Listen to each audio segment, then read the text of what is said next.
Hey folks, welcome to Earth's Mightiest Mondays where we talk about Avengers comics. All right, so we're doing 3 issues tonight. One of them's an annual, so it's going to be 244, 245 plus annual number 13. Before we do that, let's talk about what's coming up on the channel here. So Tuesday Night Television is going to be Hatchet. The first Hatchet movie. There's actually 4 Hatchet movies. The fourth one's called Victor Crawley, but we're going to talk about part 1 tomorrow. Really silly, fun slasher. It's meant to be kind of tongue-in-cheek, stupid, silly. Has a lot of good kills in it, and Victor Crowley's awesome because it's Kane Hodder, so we're going to talk about that tomorrow. Wednesday, the return, or not the return, we already returned last week, the continuation of G.I. Joe, A Real American Hero, with Cobra Commander reborn in his new outfit. I'm going to wear that shirt, so I'll have that exact shirt on. These have just been great doing these G.I. Joe comics. We got Chuckles' first appearance this Wednesday. I absolutely love Chuckles. He's great. So that'll be that. Friday, Fantastic Fridays, 3 more issues of the Fantastic Four. I read the first 2 today. They're basically Star Trek issues. Very cool. Adventures in the Negative Zone. Just like Space Hunter, Adventures in the Forbidden Zone, this is Adventures in the Negative Zone. Before we start, let's thank the Super Friends. These are the channel members. We thank them at the beginning of every stream. We always shout out our friend Clobber in times as well. Put a CT in the chat to honor his memory if you remember him. If you don't remember him, put a CT anyway and check out his channel. The link is in the description of all my videos and live streams. But thank you to the Super Friends. I appreciate you guys. I haven't done anything recently new to the drive. I know Raj wanted Last Starfighter. I could not find the old. I'm assuming you wanted what I would have called the real Last Starfighter. I found a new Last Starfighter from the last few years, which I didn't even know existed. And by Sean's reaction backstage, he didn't know it existed either. But it definitely, there was a Last Starfighter. So I started to procure it, and I thought, I don't think this is the one that everyone's talking about. So I went back. I was like, no, it's actually like a Marvel comic. So I was like, this can't be the one. So who knew there was a Last Star? Maybe it was like, what is it, Dynamite, or what's that company that has all of those? Maybe it's Dark Horse or one of those. But it's not the Last Starfighter that I'm assuming that Raj wanted, so I didn't get it. All right, so let's start bringing in my crew, and I want to bring the comments up so we can see the comments as well. And no, I didn't watch that garbage fake Green Lantern show. You guys can tell me if you thought it was okay or not. My prediction is that was utter garbage and it was fake. So well, let's see if that prediction comes true. And our friend Steve predicted something else that would happen, and that happened as well. So anyways, it's all a bunch of garbage. All right, let's bring in my co-hosts.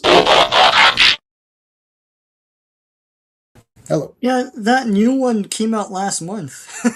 Oh. And it's still going in August and then next month. It's a sequel to the movie. And it's So it's the second Starfighter. So it's a second star. Yeah, it's not the last one because it's like the second or the after the last. I love when that one assassin is trying to like Morse code back is the last Starfighter is, and then he dies, and then the guy's like, dead, the last Starfighter is dead. It's like, no, why don't you wait your ass? He's like, here on Earth is supposed to be what he's gonna say. Yeah, wait a minute, like hold on, god damn, hold on a second, like yeah, no.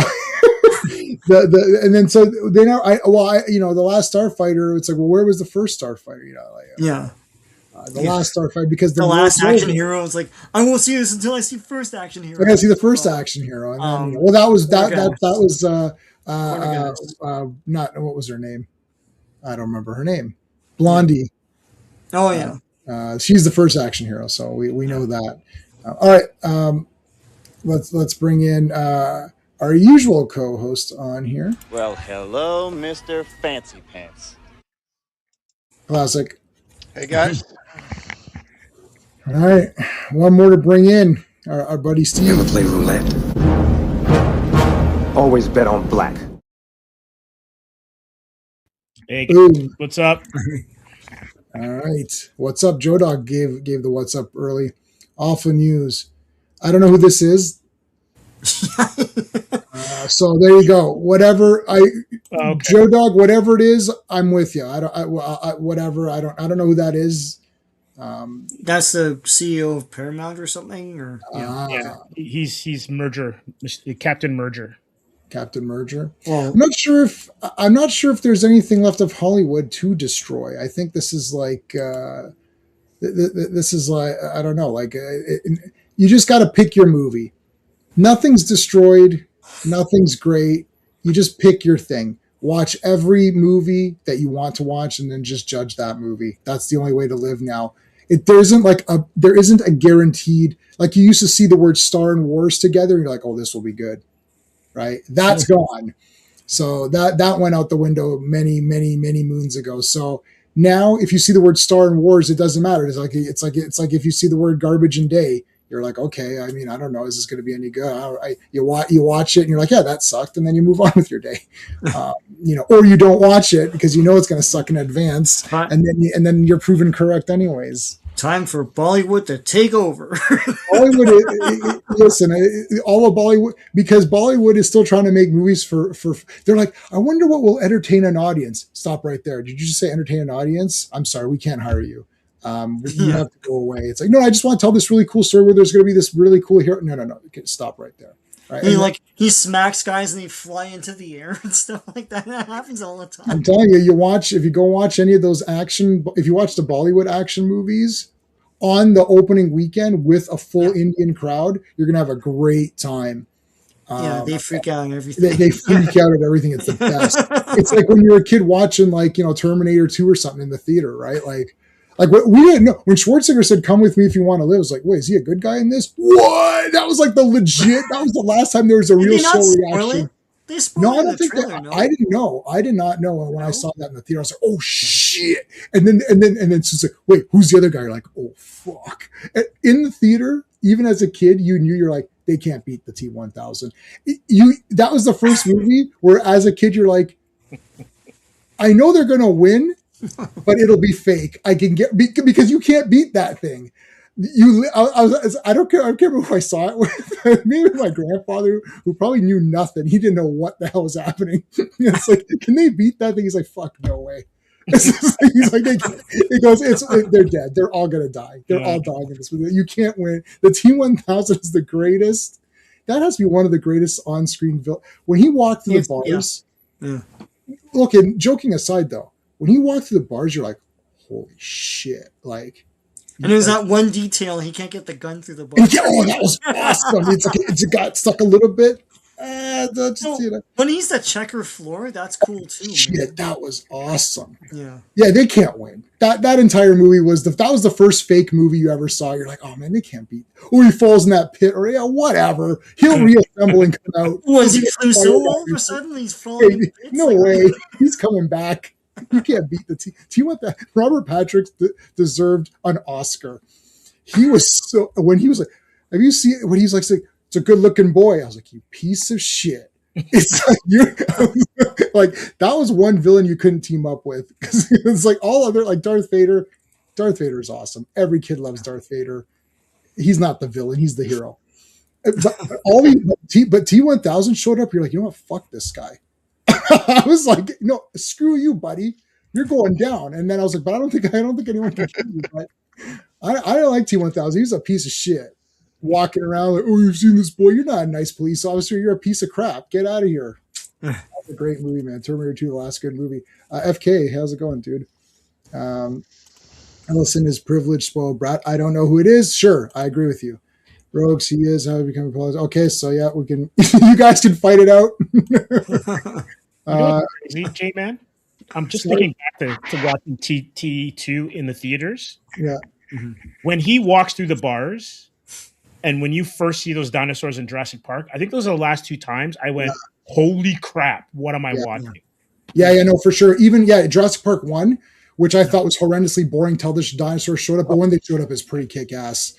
Like, you're like, shit, that looks pretty awesome. They look good now. And they still look good. 95, Yeah. That first movie is awesome. Like, it's the second best one. The first best one's Rebirth, of course. Hey, Vaughn, how's it going? More James Gunn garbage. Yes, of course. Yeah, it's garbage. Thanks. There's no needle drop yet, but hey Phil, how's it going, dude? Doom's going to make $3 billion. It's going to make $2+ I can guarantee Well, that. it's 2 now, I think, right? Yeah, it'll definitely make it because there's just too many. You know, the last whatever the trailer we just saw. Oh my God, these people are so stupid. They don't even know how to release the trailers in order. Yeah. Isn't that right? So my wife doesn't know shit, right? So we put the second one on, or the special look, the special look or whatever they're calling it. So I put that on. I was like, this should have probably been the first one because at least it explains a little bit about who Doctor Doom is to people who really don't know anything, which is Nothing, yeah. yeah. So because my wife's like, oh, that she's like, maybe this should have been first. I was like, yeah, really. Like when we're sitting there, you got two bums on their couch going, yeah, this should have been the first trailer. Like, what is happening? I don't understand these people because at least that way you understand. Oh, okay, I see who that is, and oh shit, he stopped Thor. He must be pretty tough. But guess what's ruined? The Sentinels. So Doctor Doom's controlling Sentinels. Oh, I can't wait for them to be so scary in that X-Men movie. You know what's going to happen? It's going to be Brand New Day again, where essentially all the cool stuff you're going to see in the trailers before. Yeah. Cyclops is in it for 5 seconds, and all those guys are. It's all 5 second stuff. Rogue, Spider-Man 2, but wow, man, Spider-Man's kicking ass, man. Good job for Spidey. You know what though? It would have made, to be honest, though, it would have made about 4 billion. It's just that superhero fatigue. So it just remember that fake story, James Gunn? X-Men vs. Avengers, waiting my whole life. X-Men vs. Avengers, it'll be the fake men versus the Avenged None. Unfortunately, if we get to that. Hey, Vaughn. All right. Yeah. So no, I didn't watch, but the two S's saw Lanterns. What did you guys think? Did you like it? It's okay. I don't know. The thing is, my problem is the story. They're trying. Oh, that small little problem. A small little problem. They're trying to get things going, and I don't understand why the characters are there and acting so dire about nothing. Until it becomes something, but that's because it has to. Because so it's like, why are they? Why is Hal acting like this? You never really know. Right. It's just that he suspects one of them's an alien, and it turns out that that's what it is. But it's like, anyway, they're trying to build a case here because there is a time jump. Right. But like House of the Dragon. I didn't see House of the Dragon, so. Oh. Yeah. I like House of the Dragon. I should watch that now that I have Crave. I haven't seen season 3 because I just buy them. But there's no, if you like Green Lanterns and stuff, this is yet another project made for people that don't like comics to try and get them involved in these characters. Not involved in comics, but these characters. Right? So they twist them and contort them into this. I like the guy who plays, what's his name? I'm blanking now. Jon Stewart. I like him. Oh, yeah, Aaron Pierre. Yeah, look, he's good. I'm with you, Sean. The casting's great. I have a soft spot for Kyle Chandler. I love most of the stuff, if not all of the stuff he's in because of him. Mm-hmm. And so I'm only going to say this. I'm not going to spoil anything other than I agree with everything Sean has said. But this makes me want to see a Hal Jordan, Kyle Chandler series. I want to see him when he was younger. To me, he keeps me invested all the time because he's the character that kind of does the most, right? He's got the most to do. His bandwidth in terms of the stuff that he does keeps you engaged. And they're like definitely Jon Stewart is a Padawan in this one. Mm-hmm. And so he reacts off of Jordan's acts. And so when Jordan's not Jordaning, it kind of drags a little bit. Right. Yeah, there's a whole, he's a celebrity, right? So there's a whole sequence with these guys who are clamoring over. I like that. Yeah. That's cool. But yeah. Our buddy Mark gave it 9.5 out of 10, which means that I'm going to despise it. Despise it, yeah. Because we usually don't see eye to eye, except for when we see eye to eye on anything that came out before 1995, but then after 1995, we don't really see anything eye to eye. I would watch John Pierre. A great pick for John Stewart. Well, they only picked him because both names are John. That's the only reason they picked him. They're like, we need someone to play John Stewart. How about John Pierre? Yeah, he's got the same first name. That's great. We'll just use that.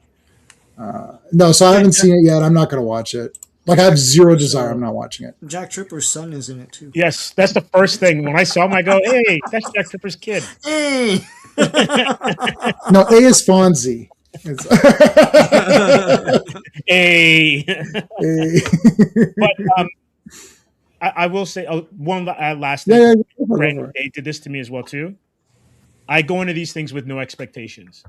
Mm-hmm. So if you go in there with no expectations, you just end up getting what you get, as opposed to getting mad because you're going to a certain type of place to get a certain type of cuisine, but that's not your specialty. Yeah. I have too many things to watch that I like. Mm-hmm. Like I was going to watch Lanterns, and then I was like, or I could watch Salute of the Jugger for like the 8th time. I'm like, I think I'll watch Jugger, and I just watched the entire thing. And then while I was watching it, I was just thinking, what a great decision I made to watch this again. Than Lantern. This is the same thing happened with Wonder Bread or whatever it was called, Wonder Man. I'm like, should I watch Wonder Bread or should I watch Blade again for like the 8th time? So I was like, I'll just watch Blade. And I need to finish that show. So yeah, it's it's one of those things. It's made for people that don't care, and so they let's make this character something else that people will like. I know, but then there's nothing in it for me. And really, it's just like hollow calories because I don't really know where that show is going, and I don't see anyone really talk about it much anymore. Aside from when they said season 2 wasn't coming, and then everyone got mad. Yeah, Joe Dog, you could just read the comics. I don't get what the Wonder Bread. Yeah, Wonder Bread. That was a legit mistake. But now that it's annoying people, I am going to use that as a thing. So, anyways, let's talk about the mighty Avengers in their pink, in their super plain ass pink font or whatever. Like, what is this? Yeah, pink and yellow. Yeah. Pink and yellow. Like, okay. They're fighting this weird thing. Is this one of the dire wolves or whatever they called it? The dire wraiths. That's awesome. Yeah, I know they're the dire wraiths. I wrote it down. That was intentional. Are these autoerotica? I was a huge ROM fan back in the day, so I loved the dire wraiths. I absolutely loved them. Yeah, I never read any issues of ROM at all. Yeah, they're cool villains. Oh yeah, yeah, they're awesome. Yeah, and I have the entire run, so it took me years to piece that together. But yeah, I should. I guess. I think I've got them all. I think I was able to get them from. I think you have them. Yeah, and these here, these kind of pinkish ones. These are the females. Yes. Mm. Oh, yeah, of course. Of course. All right, and the blue ones are men, all right, and then the yellow ones are okay. Anyway, classic.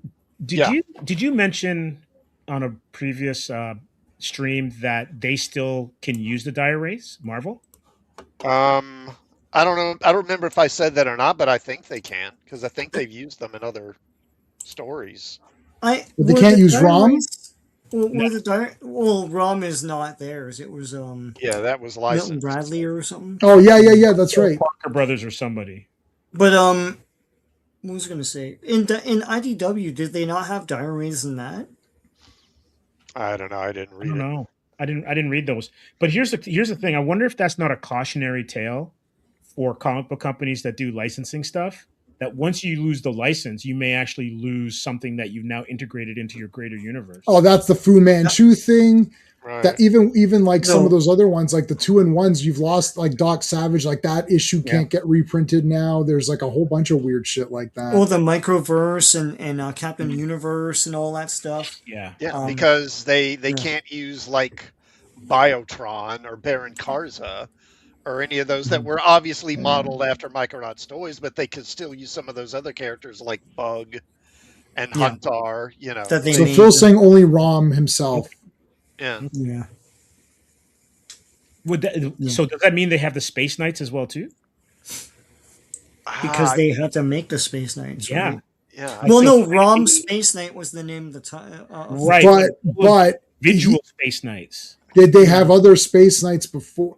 The thing is, I mean, you literally you need to have a lawyer it's like this whole all this stuff is Marvel might think what's the point of even like why even open that can of worms? Like we just won't use them. Yeah, You know? they didn't use anybody. They had a cameo with the human version of Rom and the woman he loved. Just Randy. closing that off and not naming them, but you knew who they were. Yeah. Yeah. Phil's saying that they can use the Space Knights. Okay. Might be time to should bring them just- back. Let Nova fight them as part of, or team up with them as part of their galactic stuff. Well, Yeah, I have no clue who owns what, but like Marvel did sew up a bunch of rights for the omnibuses. I think it was last year. So like I have the ROM omnibuses. Yeah, I remember. About, and Godzilla was another one.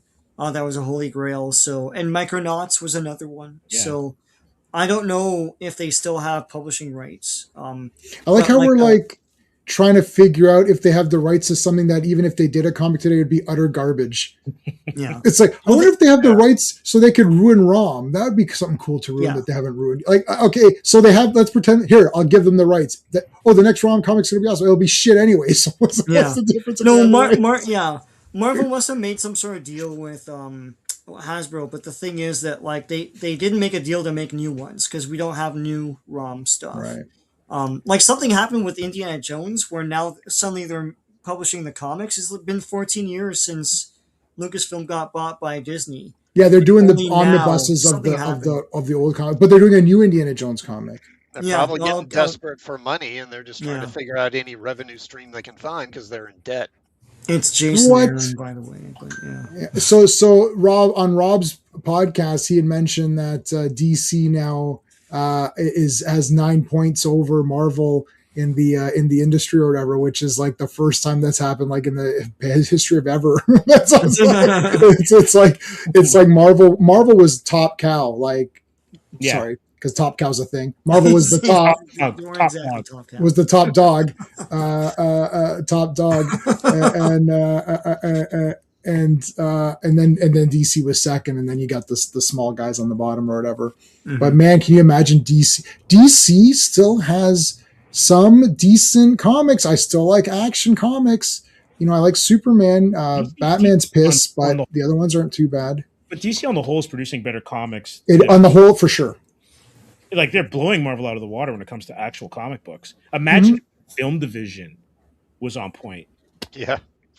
But I they never also- thought I'd see the day they would overtake Marvel and get to the top again. But they looks like they've That's done it here. crazy. Well, they didn't go anywhere. Marvel just went down on its own, and then and DC went up a little bit. Like Absolute Batman, even though it's garbage, it's still selling. But the tide is turning. I'm thinking I might have to start selling those cover A's because the tide is turning. On a few of these Batman Facebook groups, people are starting to say, you know what, I'm getting sick and tired of this. Like, why is there 25 covers and printing 11, printing 12 variant covers? They're getting a little DC. You had your well, you had your cow, you milked that sucker. That thing's got nothing left. Like it's like it's on its last squirt. So you better watch your shit here. You don't want that. You don't want Marvel to come back. All right, let's do it. 244. All right, Avengers 244. The cover art is by Al Milgrom and Joe Sinot. Yay. Release date is March 13th, 1984, but the cover date is June 1984. And The Rocket's Red Glare. Written by Roger Stern, penciled by Al Milgrom and Carmen Infantino. Inked by Joe Sinot, colored by Christy Scheel, lettered by Jim Novak, and edited by Mark Grunwald. Sounds like Robotech. Yeah. Robotech's like 3 different series that they're calling Robotech. It's not even one. Just like Voltron. Mm-hmm. It's Golion, it's Dyrugger. Is there a third Voltron? No, there is a third. Oh, no, that never got translated. There was a third Voltron that didn't go anywhere. Because I remember the toys, there's ads for the toys and stuff. Yeah. All right, so they're on the big yacht here. Captain Marvel. Vision's the leader now. Yeah. Yeah, Robotech's good. I've got Yeah. all of that on DVD. They should print for mainly. Stop giving them ideas, especially ones that they're going to use. It's not. No, we don't want more covers. Just pick one cover. They created an industry of just cover artists who just need to do one good cover and then relax the rest of the month. It's just opposed. But the Okay. 90s is full of gimmicks. Like, the gimmicks now are worse, I find. Sean, I hear you. Like, Yeah, I didn't mind the gimmicks of the 90s. They looked cool. I It's know. like the die cuts and the freaking foil and all that crap. See, I didn't mean to hit this nerve because I like. Listen, I'm also the defender. I'm Perry Mason. You could be Matlock, I'll be Perry Mason. We'll team up and defend the 90s or whatever. But or you could be. I don't care which one. I'll take the old Angela one. Lansbury. I don't know. You want to be? Yeah, no, but no, she's not a lawyer though. No, it's true. You got to be a lawyer. Yeah. All right. So bankruptcy was a cool gimmick. Yeah. Oh, Phil, that was great. That was hilarious. I have to give you something for that. That is funny. Savage. Oh, I'm gonna get. I'm wearing Avon, so. It's not an I forgot I had FF. this shirt. It's not an FF stream, but you might have to give him the Johnny Storm because that was pretty. That was fire. Yeah. Well, I gave you Avon clapping, which is the best thing. Good, Where's my? I do have a fire that was good. Well, the Avon clapping's a little bit more like, yeah, okay, you got me. You think you're clever, that's a little bit. Vision's the leader now, and he hangs around looking underneath skirts. That's why he's always underneath there. So he's acting a little odd. So Captain Marvel driving the big yacht or whatever. Steven Rogers, that's weird. Steven. Now, I guess it is EVN, right? It's not PHEN. No, yeah, he's a VEN. He's the EN. Okay, so Vision's the leader. They're on the yacht. Now, Vision did mention the Dire Wraiths before. He mentioned them a couple of weeks ago, whenever we did the last Avengers stream. The Dire Wraiths, so they were already in ROM. You guys are saying they're ROM characters, right? Yeah. So when they mentioned the Dire Wraiths whenever issue ago, someone who was in the know would have been like, oh shit, that's from ROM, right? Yeah. The kids would know that, but these guys don't know. And essentially... That's pretty cool. Yeah. Essentially, this was Secret Invasion before Secret Invasion. Oh, okay. What the Dire Wraiths used to do is that what do you call it? Is that a mandible or whatever? The thing that comes out of their tongue, out of their mouth? I thought they like drain you or something, then they become straight into your forehead, and then they assume your likeness and your memories. That's how they shapeshifted. Right. Yeah. So they're pretty neat. Yeah. Yeah. I don't know anything about ROM. Like I know the name ROM. I don't even know if it's a man in a suit or a robot. Like literally, it's a human fused to a robot, so he can never become a flesh again, right? Is it ROM or is it ROM? It's ROM. It's not like robotic. No acronym. No. It's not an acronym. Yeah. Okay. They're kind of like RoboCop, except oh, cool. Okay. They volunteer for it. Yeah. Yeah. But man, it was cool. That's cool. It was well written, yeah. Very cool. Maybe we should do a ROM thing. And the art's great too. Sal Buscema. There's Wasp and finally her best costume. This is the best costume to date because everyone else is in their costumes, so I guess that's her new outfit. This is so 80s. The dudes are in full costume and the girls are in bikinis. I love it. Yeah, of course. You don't want the guys to be in All right. Oh, there you go. What's his face is taking off his shirt. You asked for it. So the Dire Wraiths are going to sabotage a bunch of stuff. So their thing is they invade through what you guys are saying. They stick their thing out. They become the person. That's sort of, we see that here. So they've been invading since this wasn't a crossover with ROM, right? No. So what happened is they had taken over people in the higher levels of government. So like your congressman had been killed and had been taken over. It's kind of like Lanterns. Well, kind of what you see a little bit in Lanterns. In The a way. Avengers, but not garbage. yeah, they appear in the rom comics, and there's this whole big battle at the Rom-com? towards the end. Yeah, They're in Rom-com. rom-coms. Now, getting off subject for a second with the lanterns. Now, I don't know if they've revealed anything yet, but my understanding is the bad guys are going to be manhunters.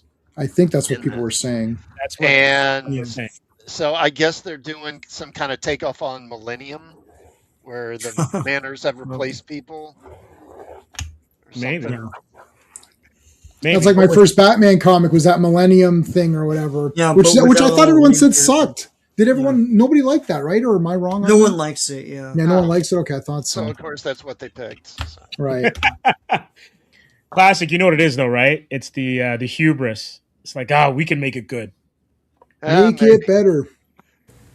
I Turn think it's down more the suck by mob. contempt than hubris, but that's me. Yeah. All right. Okay, so Vision's the only one that knows about all the stuff about the dire wraiths. We don't know why he knows, or I guess it's the Isaac computer or something. Like he has some sort of knowledge of it that we haven't seen how he knows, unless I'm forgetting. So we have a Klaboom, of course. It doesn't take too long because they're attacking the base. Now, are these the Rocketeers coming up here? I read this a while ago. Yeah, I think so. Oh my God. Oh man, that's crazy. That thing's going to topple. That entire structure is going to topple. Yeah, there's the Rocketeers. Yeah. And they actually just shoot rockets out of their back, which I think is kind of neat. He's got the Boba Fett, missile Yeah, firing rocket fire. backpack. Yeah. That is neat. I like the Rocketeers. This isn't the real Rocketeer, but whatever. See Wasp in her outfit, in her costume. And these panels look a lot like Carmine Infantino to me. Yeah. Yeah. Totally. Well, he did some of the pencils. Yeah. Like how he elongates all the limbs and stuff. Yeah. Yeah. So, J-Man, I just did a quick check. So, because as leader of the Avengers, he was updated through the government. Oh, okay. At Cape Canaveral. All right. So Vision and Firelord or whatever, or not Firelord. What the hell is the guy's name? Star Fox. Why do I think it was Firelord? Star Fox is holding up, holding it up just by themselves, and she's going through and searching. So they shoot this. I think this is the way they shoot that mist out or something. Right? Yeah, here we go. Yeah. So he throws. So the Rocketeer guys throws them. This was awesome. Like it kind of like this. Like it angled up. That's neat. Kablam. That's the better sound effect. So she made the. I couldn't let you do it, Cap. And then a Wasp nails one of the Rocketeer guys. So they beat them up pretty good, but then this mist all of a sudden got released, and this isn't. There's different dire wraiths, right? Is it the men and the women, or are there different factions within the? There seems like there's a couple of factions in this. Yeah. So the males and the females are. It's what's the word? They have sexual dimorphism. They're physically different because the males they're like these kind of. I don't know, more kind of like I don't even know how to describe them. You can, Classic. You just gotta see them. We'll see them shortly. They're like these kind of pale, kind of puffy. They look like a pile of paste or something. It's like a whole bunch of cotton balls put together, if I remember correctly. Yeah. So because the males and the females, I think they don't get along or something like that. Yeah. They don't like each other. And they deal in Skrull sorcery, if I remember correctly. They're yes. witches. Yeah. I think they said they're like some sort of version of. Are they like an offshoot or something? Yeah, it's not. I don't think it's in this comic. It'll be. I think it's in the next one. Yeah. So this through the cover of this mist here, the Rocketeers are able to escape, and they also have jetpacks too. So it's Rocket Robin Hood, but they can also shoot. They've got Boba Fett backpacks. Boba Fett also can jump or whatever. Yeah, you can fly around a bit. Yeah, they can fly now. Yeah, that's cool. Yeah. They fly now. They fly now. They fly now. Oh yeah, what was that? Yeah, that's a Star Wars. That That's last no what's it called? Rise of Oh, Skywalker. Rises. I was gonna call it the last who. Yeah, Skywalker. who flies now again? Is that the stormtroopers or whatever? Yeah, yeah. It's like flying Wow, stormtroopers. JJ's contribution. They fly. They fly now. They fly now. They fly now. Do they fly though? Are Put they that real? in the ads. You know, it's gonna be the next big thing. All right, so Vision's pride is hurt because he's like, this was his first kind of mission that he took charge of, and he failed miserably. Go back to Home Depot. Go back to or whatever, Best Buy or Radio Shack or whatever. This is what happens when you buy your Vision from Radio Shack. Tandy or whatever, like the Tandy bot. Oh, Tandy. Tandy, wow, that's great. I found yesterday. I found my old Armatron. Remember the Yeah. Armatron? Yeah, for my sure. Radio Shack. Yeah, it's the batteries are a little corroded, so I don't know if I can fix it. But All right, Bill Foster. no, Hey, Bill, how's it going? Is that Hank? No, that's I don't know. that's Hawkeye, right? Hawkeye. Sorry, Hawkeye and Yeah, you see there's the too many. reflections. Yeah. It's like Bill Foster. Yeah, there's the reflections. Yeah, that's weird. That's like Jason Goes to Hell when you can see Jason. And that must be some kind of weird spell. So it's like, all right, Bill, you're great. Look at this guy. This is Chucky. If Chucky was like a real person instead of a doll, this is him. Like put Twinkie right in there. It's like, All right, so we said Bill Foster. They do say that the dire wraiths are a Skrull variant. Yeah. but creepier and gross. They're like Skrulls, except not, because we're tired of using the Skrulls over again, and Rom's doing pretty well, so we thought we'd use his villain. It's like, listen, don't tell anybody Tandy was a big... okay. All right, so here you go. This is the Dire Wraith. So this is the female one? Yeah. Mm-hmm. All right. So this is the project. It's like, click. We'll show you what. Here's what one looks like. And then here's explaining what they do. Yeah. What you guys were saying. So it's like it goes to the back of your neck, or your forehead, or for whatever it is, wherever, anywhere, as long as it touches you somehow in the skin, and then it drains. So it's like Rogue, but also drains your image. If they drain, like, let's say it can one Dire Wraith get like 5 people and morph between the 5 people, or do they just only become the one person that they touch? One at a time. Classic, I think, right? Yeah. Yeah. Like how T-1000, if he touched you once, he could always turn back to you or whatever. Yeah, I think they can only be like one person at a time. So if Okay. they, like, say if they drain somebody and become them, then later they become somebody else. They can't go back to that old form. Okay, they can't go back, right? I Okay. think. At least I don't remember them ever. I think you're right about that. I do think you're right about that. So T-1000 could defeat them. No, just And making there's sure. a male there that kind of. Oh, Yeah. yes. Yeah, why are the males all fat and losery? Like, I think the females look cooler. A bunch of Archie bunkers. It's like, Yeah. yeah, man. Yeah. They get mad if you sit in their chair. Yeah. The males are all chuds. They're all. Yeah. It's like, there's the Rocketeer. The Rock of who? Don't you read the newspaper? Don't you need to watch the news or read the news or whatever? It's like, no, I'm working, buddy. I don't hang around with some former MASH actor doing shit nothing on that stupid thing. It's like, all right, sorry. Sorry I asked. Sad sack rates, they're right. So, Sad sack. when Lana said the sad sacks, she became my favorite character in all of DC Comics. I was like, I thought you said like Superman was the best. Sacks. Now all these like Swedish like kids were like super athletic or whatever. Yeah. I think they're just regular European kids. Just regular European. not Run of the mill. Dolph Lundgrens or whatever. at these Dolph Lundgrens. Look at our Tom Arnold's or whatever. Diary. Okay, Captain America just saw an episode of Lanterns. He's like, "What is this?" Yeah. Vision, can you stop walking through like furniture and stuff? Yeah. All right, so let me see. Did I write anything important down? Oh yeah, did Vision get all pissed off? He breaks the desk here.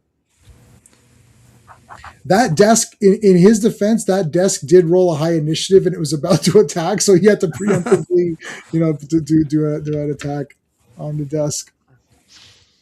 Never been attacked by desk. Yeah, he's mad because he just wants glory for himself on this mission. That he leads the only additional force. So yeah. Yeah, he's declining the help or whatever. He's like, no, we're going to go on our own. But you know what's funny? I feel like this is a little bit slightly contrived writing because the Avengers always just go on their own. Like it's just like when is the military or anyone else ever said, "Oh no, we're going," or what? It's like, okay, well, you'd never say that. But I mean, maybe whatever. It's just show they're Vision's alarmed because they've been infiltrated. That's why. I mean, right. On everything Yes, else, that's a like, good oh yeah, point. fight Captain, whatever. Like, Right. fight the Red Terror, whatever the hell stupid villain you got today. Yeah, no, that's fair. Yeah. So we got Quicksilver and Lockjaw looking for Bova, right? What's her face? Bova. It's a cow. We're looking for a cow. Yeah, the butcher shop is just no. It's a live cow. You want a live one? Okay. I don't know. Go to a farm. Like, what do you want? Follow your nose. Like. All right. So the Rocketeer guys are the men. Are they the male ones or the female ones? Well, they didn't send that mist. That's the thing you got to like. So they got rest saved. So I can't tell. I think they might be the male ones. So it's the other versions, the females, saved them, but like just to like undermine them later or something. It's kind of. Oh, Wasp! You went back to this trash outfit. God, the longest running outfit. It's literally actually the worst one. Yeah. Not even joking. Like not my normal joking. Like it's actually the worst costume that she's ever had, and that's stay the longest. Yeah. Yeah. Oh yeah, he wants to be in back rooms too. Oh, Vision would easily defeat back rooms. He would just keep walking to defeat that in 1 second. I liked back rooms, but if Baron Mordo would have used magic, it would have been a 10 out of 10. He didn't use any of his magic, so I thought that was a bit weak. But other than that, it was pretty good. You like Backrooms, but will you like Backrooms 9? It's like it's gonna happen. Yeah, see, no, but you know what? I think I might Yeah. because just Backrooms, like 4K brick or whatever. yeah, I like when they're walking around doing nothing in these weird rooms. That I just felt I kind of got like mesmerized and just lost myself. It's like what happened with Skinamarink. Like I just got taken for the ride. I'm like, you're the only one that likes Skinamarink. I know. It's amazing. I know. Well, hopefully the filmmaker himself likes it. Yeah, I found it a really interesting movie. But I do remember distinctly thinking, this is going to get old quick. I don't know. By the time you get to Backrooms 3, is it still going to be good to just watch people wander around in hallways? Yes, it will be. This is the funny thing. I think I said that when you guys were talking about it on one of your streams, where I said, they need to introduce like more monsters or something. Yeah. Do something. I like random. What they ought to do is they ought to make a tabletop role playing game of Backrooms. Yes, I'm going to do it. It's basically D&D. You're basically wandering around in tunnels or hallways and encountering monsters. So. No, I like when he saw that cardboard cutout. I was like, man. As soon as he walked on, there's like a random cardboard cutout. I was like, this is awesome.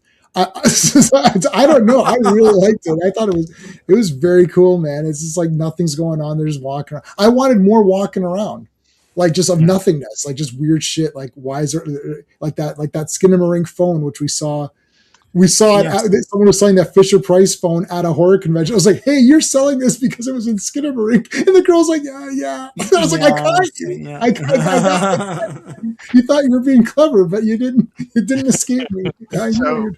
Have you watched any of that guy? What's his name? Carson. Whatever Yeah, his name is? Parsons, Have you King watched Parsons. any of his shorts? I only watched the one short with like the stick monster thing. I thought that was pretty cool. Okay, well, if you like watching people wander in halls, that's a good thing. Yeah. That's what a lot of them are. Yeah, I think I might like it. I don't know. You can't go by my opinion on weird things like this. Like I'm literally the only person that likes Skinamarink. So even the director's like, yeah, it was okay. I could have done better. No, he didn't say that. He thinks it's a masterpiece. It kind of is. And I watch it by myself in the dark with the headset. And when that stupid doll fell, I was destroyed. I almost hit my knee on my desk. I was like, oh shit, God, because nothing happens for 1 hour, and then finally something happened. Yeah. That was the longest wait for a jump scare in my life. And I was like, what's gonna happen? I was like, nothing. I was like, but something has. I was waiting for something to happen, and then when it happened, I was like, shit, you got me good. And when the parents are like, hey kid, look under the bed, I was like, oh fuck. I was like, Doc, there can't be anything good under there. Do not look under there. I should have done a first time watch for that. That would have been my only time where I was genuinely like just into the thing. So Vision is able to see the dire wraiths because he's able to point a guy out immediately and be like, shit, that's one of the guys. There he is right there. This is like when they had to find their mom in Iraq or something in South Park. So she's right there. Rom's thing is that he uses this gun to like scan. And the thing is, the dire wraiths look like humans, right? And then when he senses that one of them's a dire wraith, he vaporizes them. So he's teleporting them to another dimension. But it looks like he's frying them into like bubbly paste. Yes, and then everyone gets freaked the fuck out. So it's like the Hoffman lenses and They Live, right? Yeah, like, exactly. Like he can tell, right? Yeah. Backrooms. No, I don't know.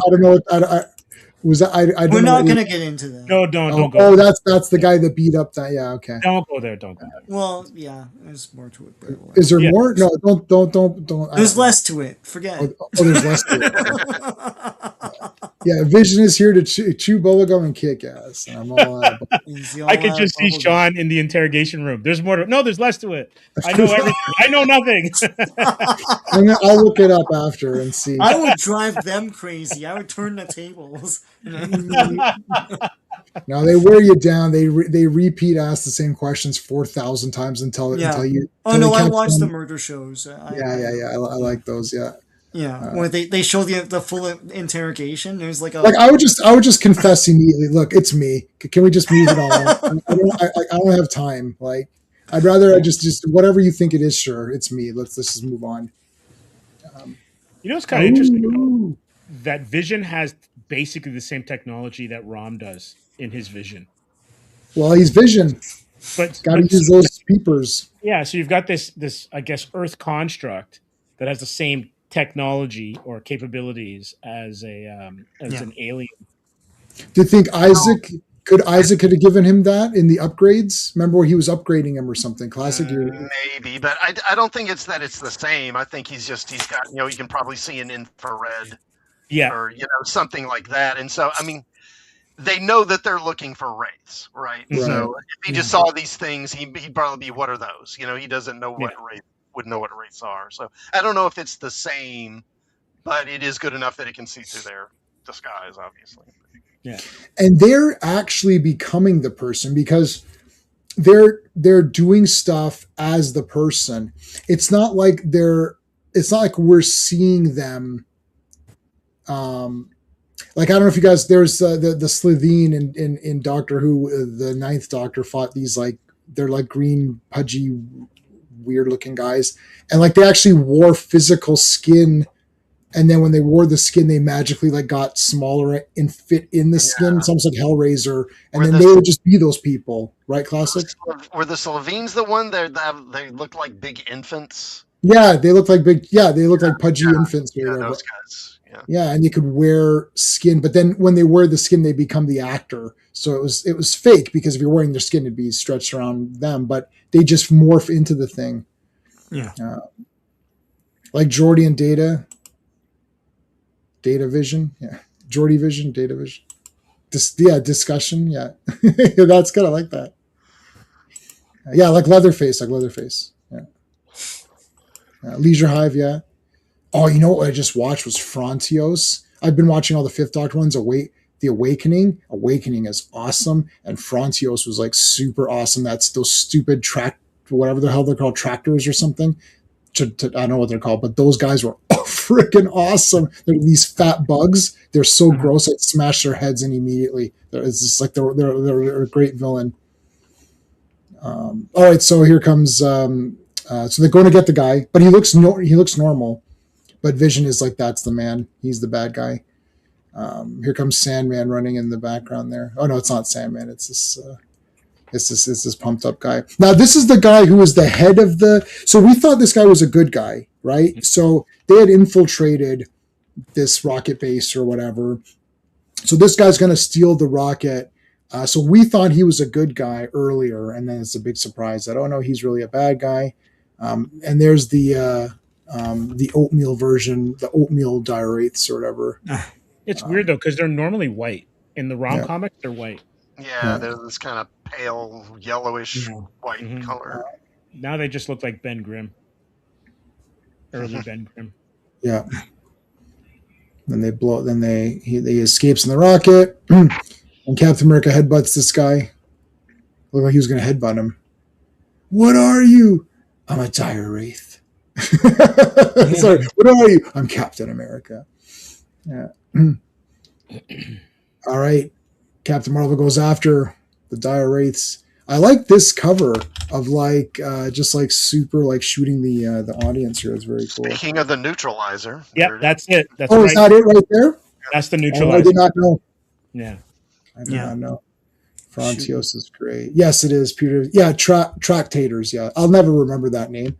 I'm going to call them Tractors, and they're awesome. They're like these bug guys.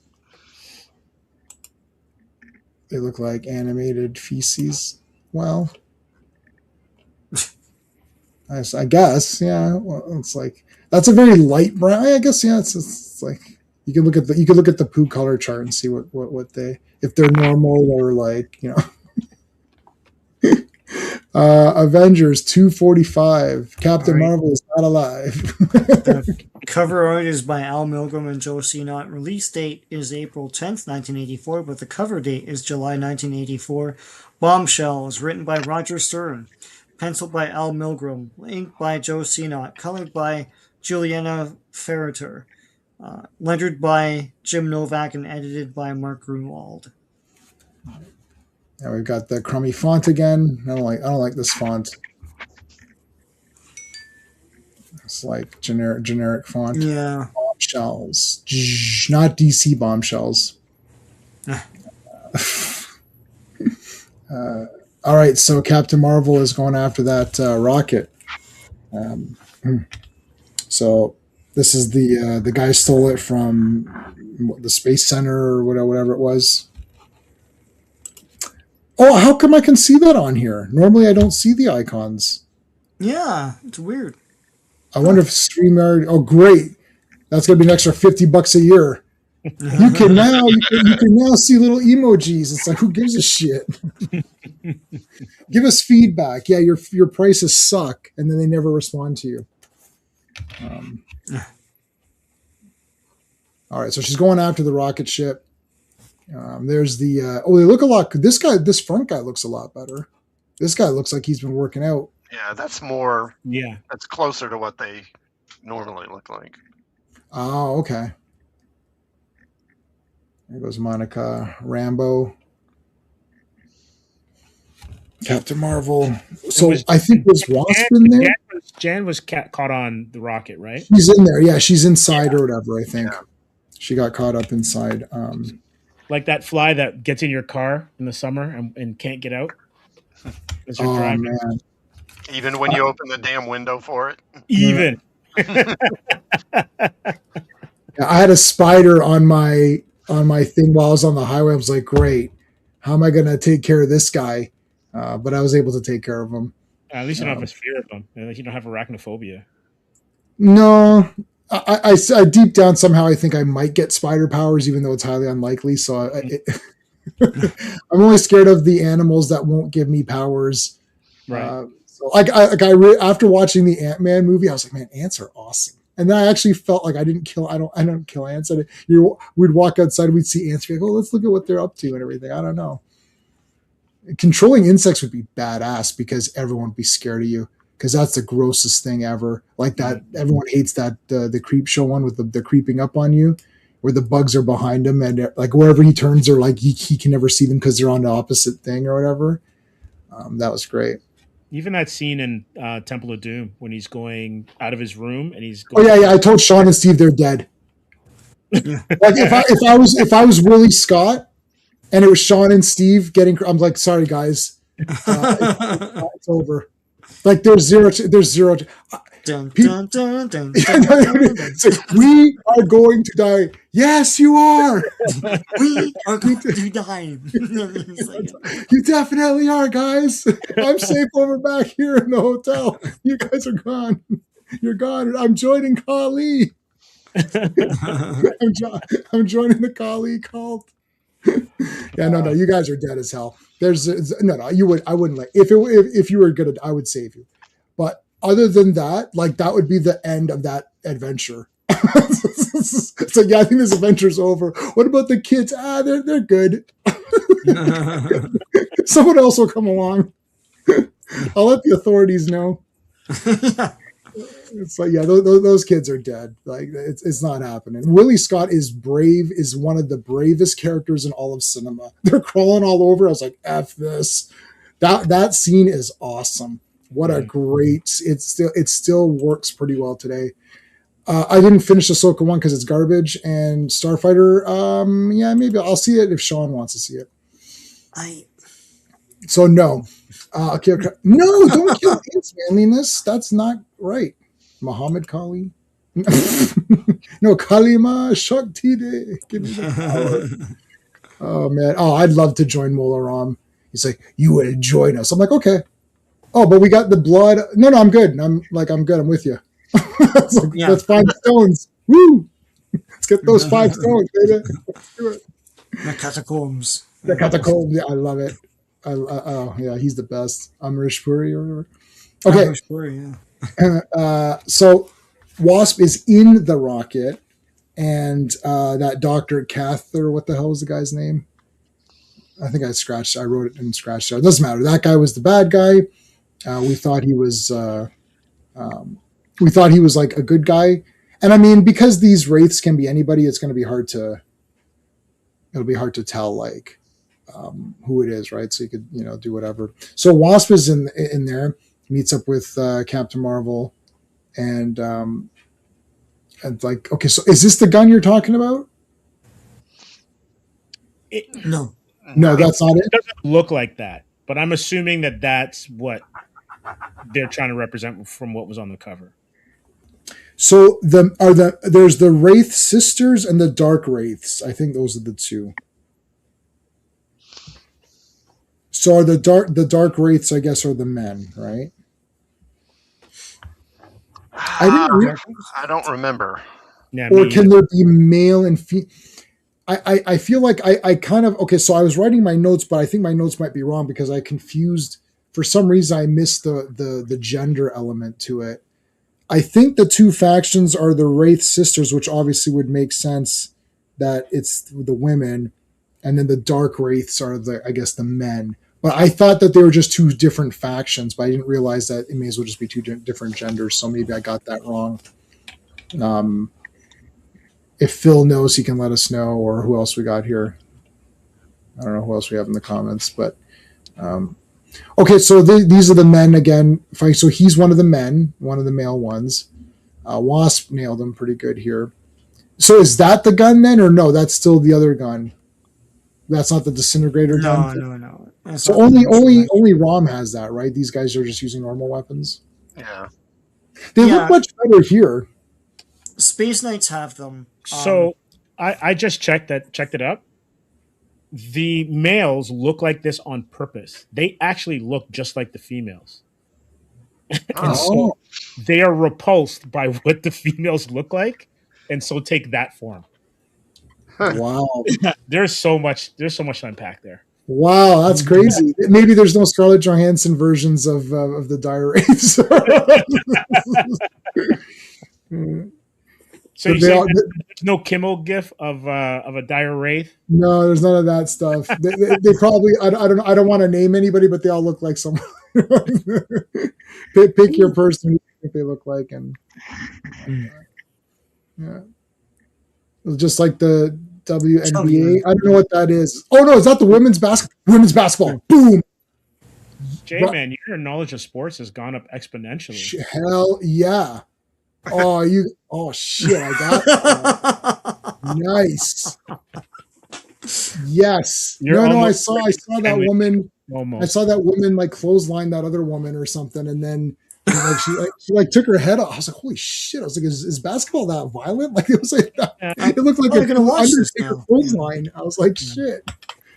And then, anyway, so I saw that. Yes, WNBA, Women's National Basketball Association. Yeah. Yes, I think that. Yeah. You don't even know, Sean. Wow, Sean, you don't know. You're sitting here making fun of me. I know what NBA is. God you didn't know shit. You didn't know what it was. You looked confused. Guys, we're wearing this. I know what the NBA is. Classic. Amazing. You didn't know what it was. All right. Excuse me. I'm looking for this cow. Oh! It's like, let me in, you old man. Is she dying? Poor cow lady's dying, Bova.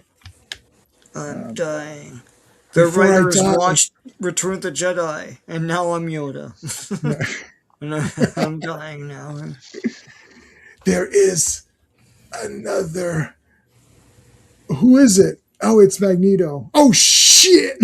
Shit, I didn't catch that. Yoda's like, there is another Skywalker. You could have just said the name in that sentence, Yoda. Help us out here. There is another Skywalker, which could be just as good as you, maybe a little bit better depending on the situation, but probably as good. Just spit out the name. Jedis were awful, man. Yeah, come on. Yeah. The other he spoke of is your twin sister, who you made out with and dreamt about, and had all those weird, and had all those, and had that weird dreams.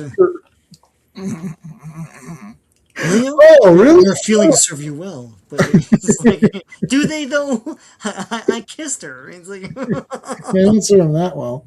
I think his feelings said you got served. But her line of "I knew, I've always known" is such a bad retcon. Like, come on, nice try. Yeah, George Lucas, listen, Return of the Jedi is a 10 out of 10, so we can continue on from that point. It's like I'm not nitpicking real Star Wars. It's not a nitpick; it's a bit weird, but I'm not pointing out the weirdness of real Star Wars. No, I mean his weirdness in a lot of Lucas's work, but we won't go there because he's weird. He is weird. This is crazy that Jan has him at gunpoint. Yes, I love it. In it's like, in the classroom. Okay, I can't remember. Did Boba? There you go. Star Wars. There you go. Did Bova say Magneto, or I just know that she says Magneto, and I just skipped what she actually said. I can't. Does she actually say Magneto? Oh yeah, she does say Magneto. My father will pay for this. He is called Magneto. Which one? Ian McKellen or the McAfee or whatever? The one who's the virus. Oh, McAfee. Yeah. No. You're talking of Fassbender. Sorry, Fassbender, whatever the guy. Who cares? Is it Fassbender or is Ian McKellen? It's the guy who's the wizard. Okay, yeah, Ian McKellen. Okay, shit, it's him. Sorry, McAfee, the virus guy is Yeah, People- Magneto got like retconned to shit in the 80s. Like Jesus, like Yeah.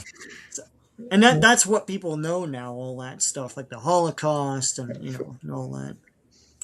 She's using her toes to shoot. Yeah, I mean, she's hugging the. She's like hugging Yes.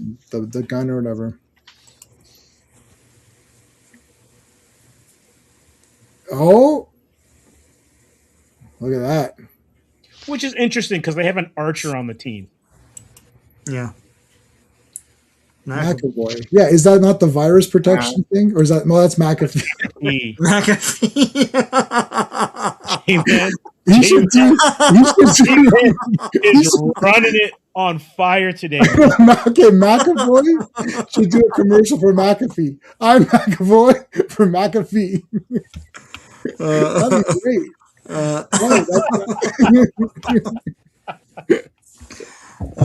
That'd be great. Whew. All right, see Rom 48. How many issues did Rom go for? That's pretty good. 75? 75, yeah. Wow.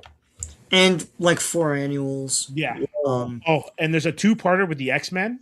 Absolutely phenomenal. yeah. issues. And they made that into a trade. That was the first thing. Oh, really? That's the first thing they produced when they got the rights back, like a couple of years ago.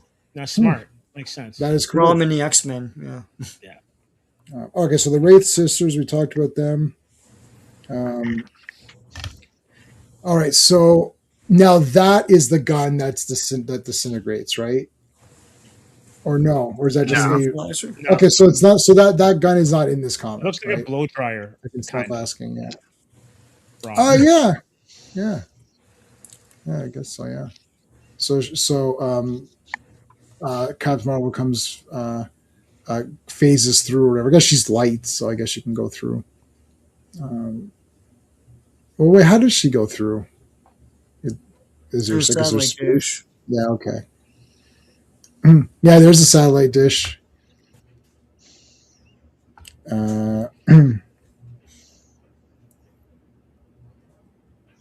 What Captain America? Yeah, I have to intercept the craft. What was his problem here again?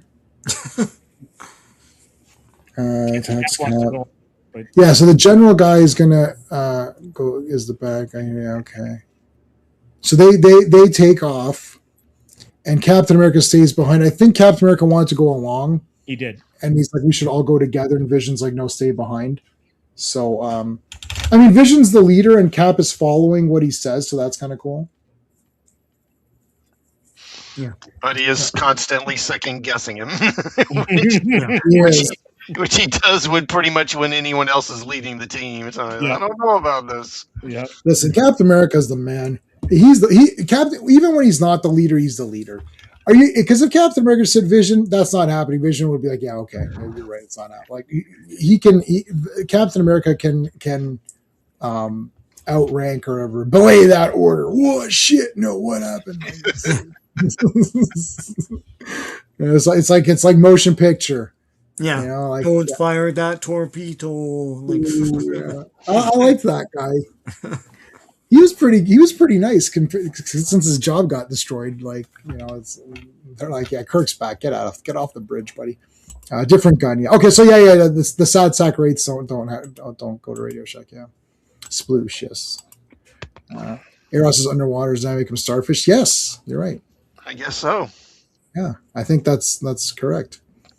All right, going back through. So now they got it. That thing's going to crash. So they went through it to kind of like try to save the.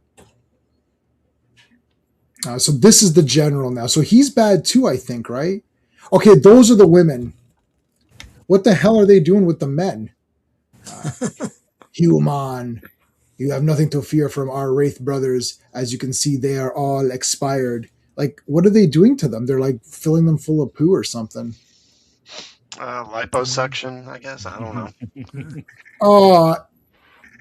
Hey, how come you know what? That's really unfair. The Dyer sisters can turn into men. That's sneaky. Shapeshifters. That's very sneaky. A question: what were they doing to them? I think they were filling them with lead. I don't know. Now they came to hug Captain America, but he misinterprets it as an attack. So then he flips over. This Dirate though makes a great point that if they were able to get Cap, his knowledge Oh yeah. would have been able to obtain would have been phenomenal. Mhm. They just have to. The thing is, he's too fast, right? Like they can't seem to get him. Like as soon as they try, like he flips here, and then the Dire Wraith accidentally gets the other Sister Wraith. Sister on sister violence. Yep. No Sister Wraith has ever harmed another Sister Wraith.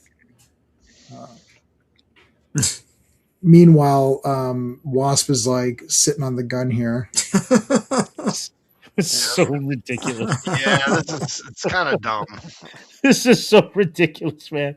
Oh man. She can grow and just hold the thing normally, no? Yeah, but I mean, it's like with the Atom. I mean, they just keep them small all the time, even when it's like impractical for Yeah. them to be. So Would she be safer at this size? Because, well, I guess the male. Well, the males, I guess, could attack the same way. I don't think they could tongue her if she's like that small, right? yeah, that's a good Can't point. tell me. Yeah, it would be more difficult to do that if she's Yeah. small like that. Yeah, fair J, point. J-Man almost made me lose it there. Yeah, tongue her. But yeah, so that's my only thing of her staying small. Yeah, no, it makes sense. They can't attack her because then they're at a -2 CS. That's true. But if you look at how she's positioned on that gun, she can't see shit. Yeah, Yeah, I mean, she can't even really reach the trigger. I mean, No. Have to click her heels together. Just she's like, "Where's the trigger?" exactly. well, she wouldn't really shoot him, would she? I don't know. She's an alien, so they're kind of fair game. Yeah. Yeah. I'm with Classic on that one.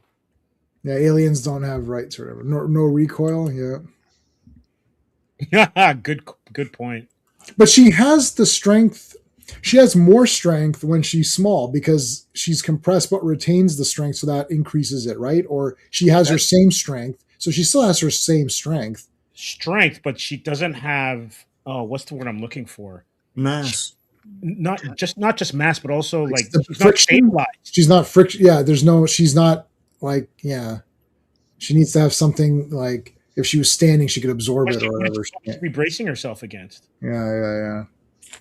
Yeah, she'd shoot it and just like fly fully back or whatever. But she'd probably fly back a little bit and then just, you know, like fix herself up. She only needs to fire once. And she's close enough at the recoil. If she misses from there, then Yeah, so it won't matter.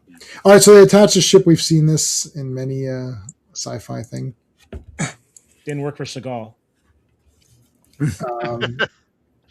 What happened? Which one was that? Oh, that's Executive Decision. Yeah. Oh man, I love all the Steven Seagal videos, and like, there's a new one every day, like saying, "Oh, he's a bastard" and stuff. It's great. All right, so Vision. Now look at how cool the Wraith looks here, man. This looks awesome. So it's become some sort of alien monster.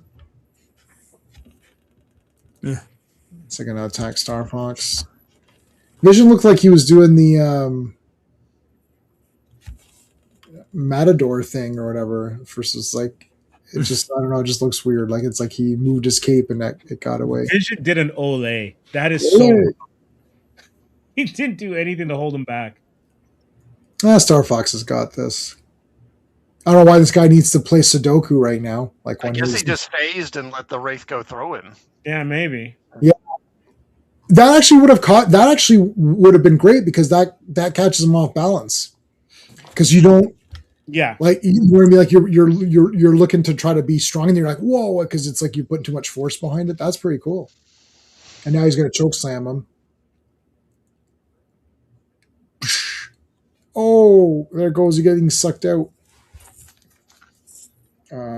Okay, so the air pressure I wrote. Wasp stands no chance in the depressurized. No Oh yeah, chance. she's gone instantaneously. What is she? She catches her in a helmet in one of the things. Yeah. Yeah. I like that. Why not? That's cool. Although I must commend the artist for making sure that Captain Marvel's hair is moving with the Yeah. with Yes. Yeah. He doesn't have like the super hairspray. yeah, Cleopatra Jones, mid 80s, like not like all that Cleopatra Jones's. Tamara Dobson's hair does not move. It's like if she's fighting guys. It's like super perfect. Yeah, for sure. Thanks. It's like, okay. Sorry, your hair got messed up. That's okay. All right. So now Cap is hiding from the women. He's waiting for it, and then drop kick. He's got a watch underneath. I always like when there's like shit under the gloves, which is like clearly not visible when the glove is super tight. Soul glow, yeah, soul glow. Coming to America, love it. Oh, I haven't seen that in like 100 years. Your soul glow. Oh, I didn't mind this. There was a second one, wasn't there? It wasn't too bad.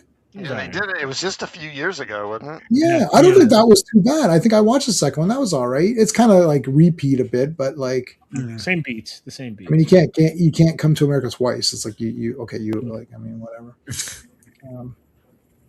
All right, yeah. So Cap is beating up the women, of course.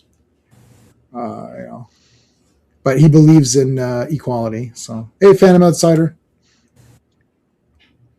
No Rom, yeah.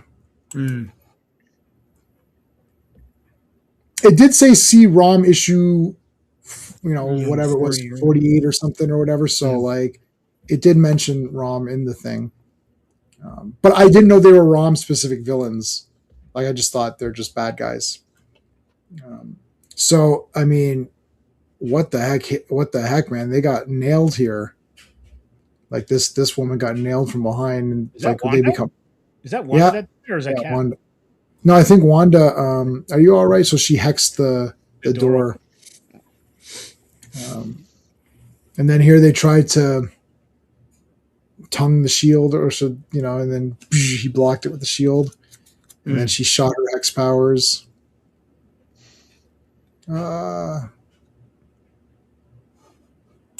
The Dire Wraith killed everyone in a West Virginia town. In Rom? Or is that a joke of something? No, they took over a town, classic, if I'm not mistaken. Oh, there was Sean, what was the name of that hero? Was it Torpedo? Torpedo. Yes. Oh, he got it bad. Yeah. Who's he from? What's he from? He's a Marvel character, but he he gets annihilated in Rom. Yeah, Jack of Hearts is in it too. Yeah. Yes, that's true. Yeah, there was Jack of Hearts. Yeah. There was an issue where Torpedo fought Daredevil. This is 70s, and they ended up in someone's house, and they were having dinner, and they just obliterate these poor people's house. That's where I first heard of that character. Vision's thinking in square. Yeah. Is this the first time that's been done? I don't think so. For him, I don't know. We're coming up to West Coast Avengers, which there's going to be a couple weeks coming up where we're going to do Avengers and then West Coast and then Avengers and then West Coast. So the West Coast miniseries will be one stream, and then the West Coast Avengers first 4 issues of their own titled series will be after. So we'll see how that works with the masterworks and stuff, because I also have I actually own all of West Coast Avengers, the real comics. And the Rocketeer suits were based on torpedoes. Okay. In this comic, all right. Yeah. And Vision's like, oh, everyone's patting him on the back, eh? Well, how come no one's patting my ass on the back or whatever? Yeah, he just wants to expand the Avengers. That's what. He's going to make the West Coast. Yeah. Okay, there's a lot of Incredible Hulks here. Yes. Annual 13. It's going to be unlucky. It's a bunch of fans who bought those big Hulk the big Hulk. Yes. Is this a burn? Or like a really fast burn cover? Yeah, it's a burn cover. It's Steve Ditko and John Byrne. So Ditko drew it, Byrne inked it then. Yeah. Okay. Probably. Yeah, Just Byrne made Construction. Ditko. Construction it goes for sure. Yeah. Avengers Annual number 13. Cover art Ditko and Byrne. Release date August 7th, 1984, but the cover date is October 1984. In Memory Yet Green, written by Roger Stern, penciled by Steve Ditko, inked by John Byrne, colored by Ken. Oh God, I don't know. I'm not gonna attempt that. Lettered by Joe Rosen, edited by Mark Grunwald. All right, let's see. Let me see Ken's name. Fedunowitz. That was Fedunowitz. That was Yeah. prudent of you. Good job. Yeah. Just call him K-Fed. K-Fed. Inked by K-Fed or whatever is it? Colorist. He's a colorist. That means he judges people by the colors, by their color. So I don't know if we should even name him. Really, we should not name him anymore. In Memory Yet Green. There's Captain America. Anytime you can start with Captain America jumping in like a big action pose on a guy, that's kind of cool. This is the Fixer. No, is this Fixer? Yeah, this is the Fixer, right? I'm just fixing this console here. Yeah. He's literally fixing the console. It's like I'm called the Fixer. All right. So if you scroll down a little bit, you'll see that he's doing more than just fixing the. But those guys were trying to break the thing, so he had to beat them up so he could go. He's very very determined to fix stuff. Captain America. K-Fed Mac. I'll tell you, McAvoy for McAfee is absolutely genius. That actually is genius. No virus. Magneto could be like, I'm going to destroy the X-Men like a virus. Not while I'm not while I'm around. All right, so the Fixer starts, throwing shit at him. He shoots like ball bearings or whatever. Sure. Yeah, like, hey Dan, how's it going? Avengers Assembly. Hey, Dan. Dude? Huh? Is this the first appearance of this dude? Fixer? Oh, No. No, it's not. No. and he's fixed things before. Dang, first I've heard of him. Mm. All right, so and it's, He's not like a top tier like No. he's like character- Avengers threat or something, but He's a villain for a while, but then he becomes he's one of the original Thunderbolts, which was no. Okay. the guy that wears Techno. I think that's his name. Techno, Okay. maybe. I don't know. An old Shield villain, Phil says. Yeah. Okay. Techno, yeah, that's his name. Dan, you got to change your picture to Chuckles, who's like the best character. I really like Chuckles. All right, so he's gonna shoot Cap. Surrender. No, I'm not gonna surrender. Surrender. It's only been 2 pages of a fight. I'm worth more than that. It's like, all right, fine. And he has like this weird grabbing weapon. Like, this is the weirdest grabbing We weapon. got it from Dollarama. It's like Yeah, that does look like a dollar store grabbing thing. And then he punched the Shield. Okay, that was not really smart. Boom. And Captain America punched him. It is so weird looking at Steve Ditko art that looks Yeah. like John Byrne art. Yeah. It's just kind of weird. Byrne just dressed it up, Yeah, pretty much. Pretty much. Chase, no retreat, no surrender. I love that movie. Stand on your own. There's no retreat. There's no surrender. And then it's like, da-da-da-da. It's like, You fight. must do what your heart tells you. Oh, I haven't memorized that one. I gotta watch that again. Oh man, I love No Retreat, No Surrender. And Van Damme was the best in that. Evil Russian or whatever. Yeah. This time it'll be different. Russian. Oh shit! He called him a Russian. Shit. Another Bruce Lee freak. Dude, is there a lot of Bruce Lee freaks? Like that movie had a lot of fake bullying. Like, oh, you like that loser Bruce Lee? It's like, what are you talking about? Everyone likes Bruce Lee. Like it's like the fakest bully ever. Some Bruce Lee fan. It's like, okay, you don't like martial arts movies? Like, go away. Yeah. All right, here come the army men. Call the army. Here they come. I like how they're like, man, Captain America is awesome. Yeah, I like this guy like doing the big like salutes and everything. That's great. I like when military guys like see Captain America and they're all pumped up for him. That's always cool. All right, so there's something more. Okay, so Hulk. Okay, so this is now after Secret Wars, right? Yes. We're after Secret Wars at this point now?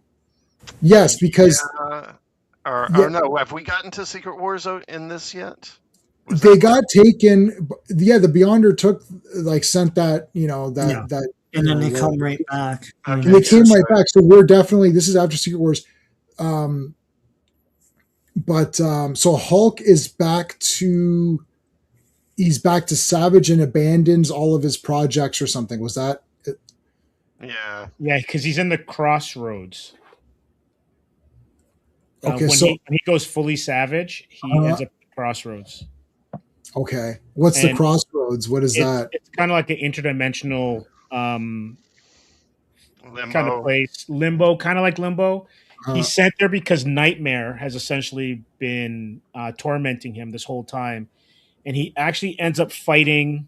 What are they called? Nagarai demons? One of those things that the X-Men used to fight. It looks like an alien. Yeah, I know exactly what you're talking about. He fights one of those things there, and even as a Savage Hulk, he barely makes it. It's a great issue. We started doing Hulk as podcasts way back, me and Steven, because Steven was reading all of Hulk. Mm-hmm. Strange Tales 141. I've got all of Strange Tales. Fixer vs. Shield is also a fixture in Daredevil #1. But he had a heart attack when Didi chased him down. He was not the same guy. Okay. Yeah, Nagari. Mm-hmm. Or Nagari. Yeah, Nagarai. Yeah, Nagarai. Okay, so Lieutenant Capnod's so there's Vision and what's his face? Whatever this guy's name. This is the guy that's taken over for Alan Milgram. Yeah, Al Milgram. Yeah, who's taken over for Gyrick, right? So Dr. Banner is. Oh, there is Chuckles. Nice. Yeah. Conference room looks like Star Trek. Yeah. Oh yes. Yeah. Yeah. The table kind of does. Holy shit! It is Star Trek. Risk is our business. That's it right there. Huh. Why is there two Captain Americas? That's weird. No, they're on different screens, you dummy. Yeah, Sikorsky. We're going to call him Al Milgram, though, but sure. Yeah, because I think the cool thing about when Hulk goes to the Crossroads, and Phantom's right about Doctor Strange, because Hulk 300, epic issue. Like an absolutely phenomenal issue. But I think that's when Mike Mignola takes over from Sal Buscema and does the art chores there for a while. And then he switches with Byrne because Byrne flips from Alpha Flight to Hulk. Right. Yeah. And then he takes over Alpha Flight. Because Alpha Flight pulls the Hulk back to Earth, right? Yes. Yeah, they're trying to out of the dimension. Yeah, were they trying to find Sasquatch or something? Yeah, they were looking for somebody or trying to find somebody or something. I don't remember what it was, but they get the Hulk. yeah. Roger Bach brings back the Hulk. Yeah, good he job. Friggin' destroys them. Yeah, it's not good. They should have made a follow-up to Alpha Flight called Beta Drive. Very cool. How long does he stay in the Crossroads? Almost maybe a year and a half. Wow. If not longer. We're gonna do Hulk. Eventually, we're gonna do so my Tales of Suspense comics my reviews are coming to an end. I've got like 10 more maybe. Once I finish those 10s, then that'll be the big premiere issue Iron Man. And we will eventually do that. We're also going to do Spider-Man, and we're also going to do Hulk. Like all of the major Marvel guys will do, because Marvel is still easier to do than DC. Like we can't. I started doing Superman, but like I mean, I read Action Comics 1 to 30. I mean, there's not. It's like except for Ultra Human Knight, who is the only guy that appeared and offered some little thing. Even that wasn't very exciting. They're all it's just all like either gangsters or like, oh look, they're counterfeiters, or look, this guy's hurting his wife and stuff. And it's just it doesn't get exciting till who knows when, right? Like it's got to be Marvel is definitely the clear winner when they start. I'm gonna throw this one out there, J-Man, for DC. Yeah. Teen Titans. New Teen Titans. Okay, so something like that we can do, but because we could start with the first, but Teen Titans, like if I started with actual Teen Titans, I know you're saying just do the new Teen Titans. New Teen Titans. Yeah. So I like to see, because like we're like that with Legion. It's like, no, I got to start, because like Claudia would say, oh, we'll do 197. That's when it becomes certain. I was like, no. I got to do the very, very first thing. Anyways, I wouldn't mind doing Teen Titans. That would be very cool.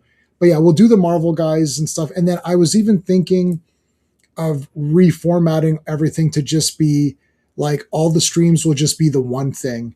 Like if we just did a year of Spider-Man and like just cover all of it, and then next year but I don't know if people like maybe Hulk and Thor can go together, and like Cap and Iron Man can go together. And if Cap and Iron Man go together, we can do Tales, right, or whatever. So it's like, something like that. I'll figure it out. We still have some more to do with FF and Avengers, but we're going through these quicker, like pretty quick. There's Jimmy Olsen. No, this guy's one of the scientists. So they're getting scientists to come check out Banner's inventions, because he's just left them. Hey, Havoc. Nice. We're doing Hatchet tomorrow, buddy. I just watched Hatchet Part 1 again today. I own them all on Blu-ray. We're going to do it tomorrow. Yes. Oh man, Hatchet. Yeah, they're totally they're fun. Omega Walk. Good job. That's the trilogy. I miss a lot of shows because of work schedule. You miss a lot of the shows, like our shows. Well, you're there for Pete when Pete and I do our thing. There's Wasp in a slightly better costume, I suppose. It's better than the one that we had, but still, it's like pale colors here. Like, who would have thought that losing Perez meant that Wasp's fashion would go totally down the toilet? Yeah. There's Hank. So they're calling all the scientists to come check out Banner's stuff, and then this guy's kind of the he's not a shyster. I know what you want to call him. Like this punk ass scientist. So they're gonna like either guard them or what? Like I couldn't tell. Like was this like a free for all? Like is this guy, because this guy's thinking, oh, I'm just gonna steal some ideas and move on with my life, But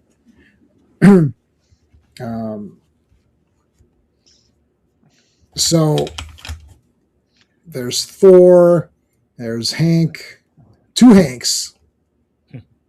Well, I like seeing the Beast. I gotta say, this is another good example of how loosely they like define science. Because again, Beast is like a geneticist and chemist. Why are they calling him in to look at this thing? Some technological artifact. It's like this isn't really his field. No. Beast, thank heavens you're here. I don't know why you're here. But if Hank can build Ultron, hey, why not? Yeah. It's a 60s Ditko Wasp costume. Monica R. can't spell her last name.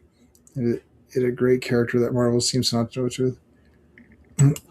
Yeah, so like Phil doesn't like Monica, I think, if I remember correctly. A couple of other guys don't really. I liked her because I thought that she was doing a lot of cool stuff that we hadn't seen. And I do like her light, like when I like the way that they do her light powers and all that. But then now, she's not really doing that. I don't feel like anyone right now. We're in the Vision section. Like everyone's got their set. Oh yeah, the Vision Quest trailer was out, which we could talk about afterwards. I'm going to watch that because I actually liked WandaVision. And I've seen WandaVision twice. I'm going to watch WandaVision another time before that show starts, even though it looks like it has something to do with it. But yeah, I feel like this is the Vision's kind of time now with figuring out what he's doing and what that Isaac computer did to him, or whatever. So there's She-Hulk in the Fantastic Four. This is probably part of why they got burned to do this. Yeah. Oh, because of the Fantastic Four. That's a good point.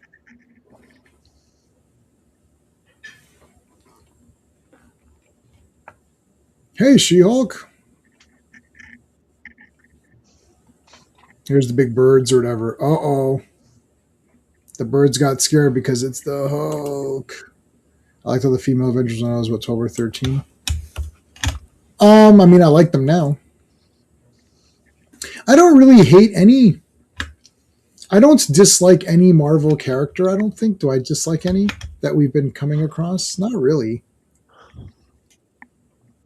When we were doing the Jack Kirby stuff, like Fourth World and everything, I thought like every character was friggin' awesome. Like I'll take anybody, like that spider guy or whatever it was, that arachnid guy. He was awesome. The black racer, like with the skis, like that guy was awesome. So I'll take any Kirby character and run with it. Like, I mean, we read that Machine Man thing, that was cool. Like any of his, so I pretty much liked all those guys. I don't think I dislike any of the Avengers characters. I'm trying to think if I dislike somebody, or even on Fantastic Four. They're all pretty. It's just basically like how the writers handle them. There's these two kids with their. I can't lie. Banner gets more shine in this comic than he does in his own. Yeah, so she's sharing the memories. Oh, Banner and I we were cool, and he was a pretty cool kid. He wore dopey clothes. He knew he was going to turn into the Hulk because he kept wearing green. And our mom, his mom kept saying, now, Brucey, if you keep wearing green, one day you'll turn into a green monster. Oh, Mom, you're so stupid. This is also before Mantlo really digs into the Brian Banner stuff, where Bruce basically was tormented from the beginning. Yeah. Yeah, that's later on, right? I like that aspect to it, but I think they've gone too far where Bruce is totally tortured and is like, there's nothing redeeming about him almost, the way sometimes he's written since then. I always like this explosion. Yeah. The arms out and everything. It's very cool. That's one of the most iconic kind of images in comics. Yeah, Havoc, this is after Secret Wars. We covered Secret Wars all last week. Last week was Secret Wars. But we didn't tell anybody. We truly kept it a secret. So it didn't do great for viewership, but it did great to keep this non. Mm-hmm. Yeah, you can check out if you I don't know, is Secret Wars on the drive? It might be. But yeah, you can check out the Secret Wars streams, or you could read it. I would suggest reading it because it's fun. It's neat. It's got a lot of cool shit in it. It's got like big battles.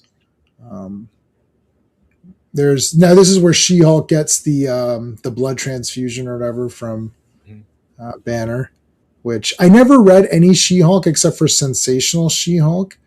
So I don't really know about how this worked.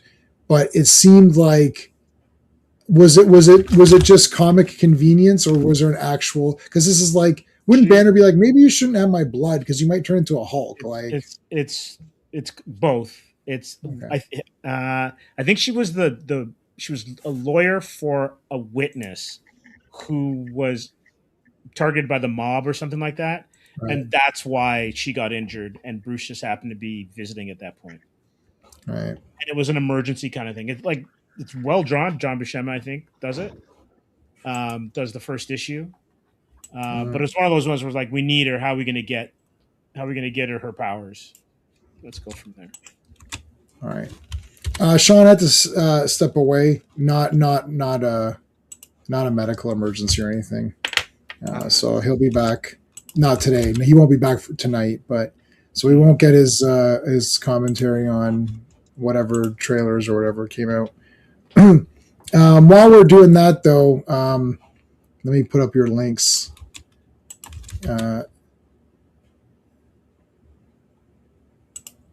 Steve, what have you got going on in your channel? Well, we took a look at some of the stuff that came out of, I guess, G whatever it's called. no, still back in San Diego, but we'd be looking at D23, as well as WandaVision, not WandaVision, but Vision Quest and Lanterns, and then some other cool kind of things that are coming up news wise. So we'll be doing that on Wednesday. All right. Classic, what have you got? Nothing, honestly, really, right now. I'm just kind of doing these with streams with you guys from time to time, and other than that, I'm going to be pretty busy. All right. Sean's got his videos. You guys check out Sean's channel. So it's Decepticon77. Mine's JMan77. Tomorrow we're doing Hatchet Part 1. Wednesday we're doing G.I. Joe comics. And Friday's Fantastic Four comics. So JMan77, Decepticon77, Comics Asylum, and Classic Comics. Everything's there. You want to get the She-Hulk comic? I'll check Rogues. I might have that, so I can throw that on the drive. Do you use the? You're a member, aren't you? Yeah, you're a member. Do you use the drive or no? I can't remember if you're on there or not. I can, if you want a digital version, I can. I have every sensational She-Hulk comic. That I'm positive. I don't know if I have everything, but I can give you those if you want those. Just remind. Okay. So let me put those on. Let me put a note so I can remind myself. So you want sensational She-Hulk, right? Like not the. I don't even know if I have the other ones. I'll put Sense Hulk. Okay. I'll put those on tonight. You read the original Secret Wars as a kid. There was Deadpool as a kid. Then they did a revisit where Deadpool was added. What the hell? I don't remember that. That's crazy. I don't remember that at all. That was Deadpool. They do a lot of fun things with Deadpool, right? It's just to like kind of have them do stuff. Okay, so they think Hulk. There's Hulk. The Hulk has returned, but I thought the Hulk was dead. You thought wrong, bitch. Oh shit. Now, Hank's gonna get Hank and that other guy, Ginger, out of here. Hulk threw the hammer. Hulk cannot turn back to Donald Blake anymore, I think, at this point now. I think that's done. I mean, Thor. What did I say? Yeah, Thor, whatever. Sorry. Well, Hulk definitely can't turn to Donald Blake, and neither can Thor. That's the one thing they have in common. They both can't turn into DB. So Wasp shoot like I don't know what Wasp thinks is going to happen, but he turns into this weirdness. So he's dead. The Hulk's dead. He's dead and he never comes back. Yeah, you can't go wrong with Thor and Hulk fighting. Yeah, that's for damn sure. Yeah. Mm-hmm. Oh, Jennifer, I'm sorry we killed him. You didn't kill him. It's friggin' Armin Zola. I like this guy a lot. I really liked him in was that in Civil War where his face was on all the computers? Yes. That was Winter Soldier. Oh, that was Winter Soldier. Yes. I like Winter Soldier. That movie's awesome. But I really like that guy. That actor was good too. I like that guy's face and everything. I wish they would have done this. Like I was like, oh, I wonder if he'll be in like a suit or something. That'd be so neat. MC would never give us that. No. It'd be so awesome if they did. So like he's in this. This is another Doctor Who thing where there's like these little guys that go into like at one point the Doctor's inside a Doctor version of himself.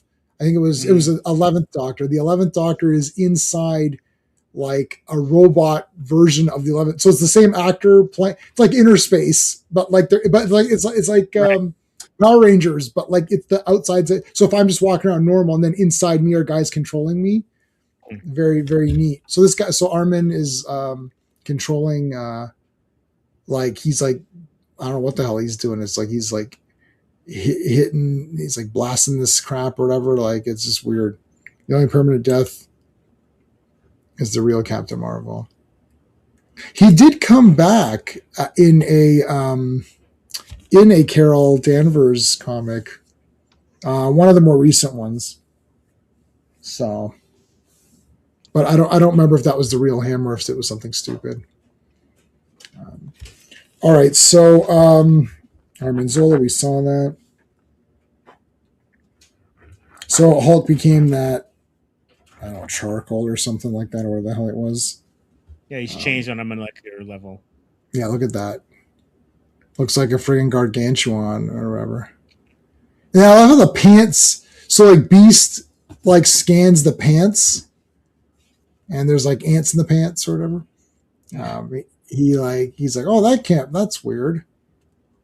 And they're like, holy shit, what's going on? It's like they're all shocked that they're wearing these terrible green outfits.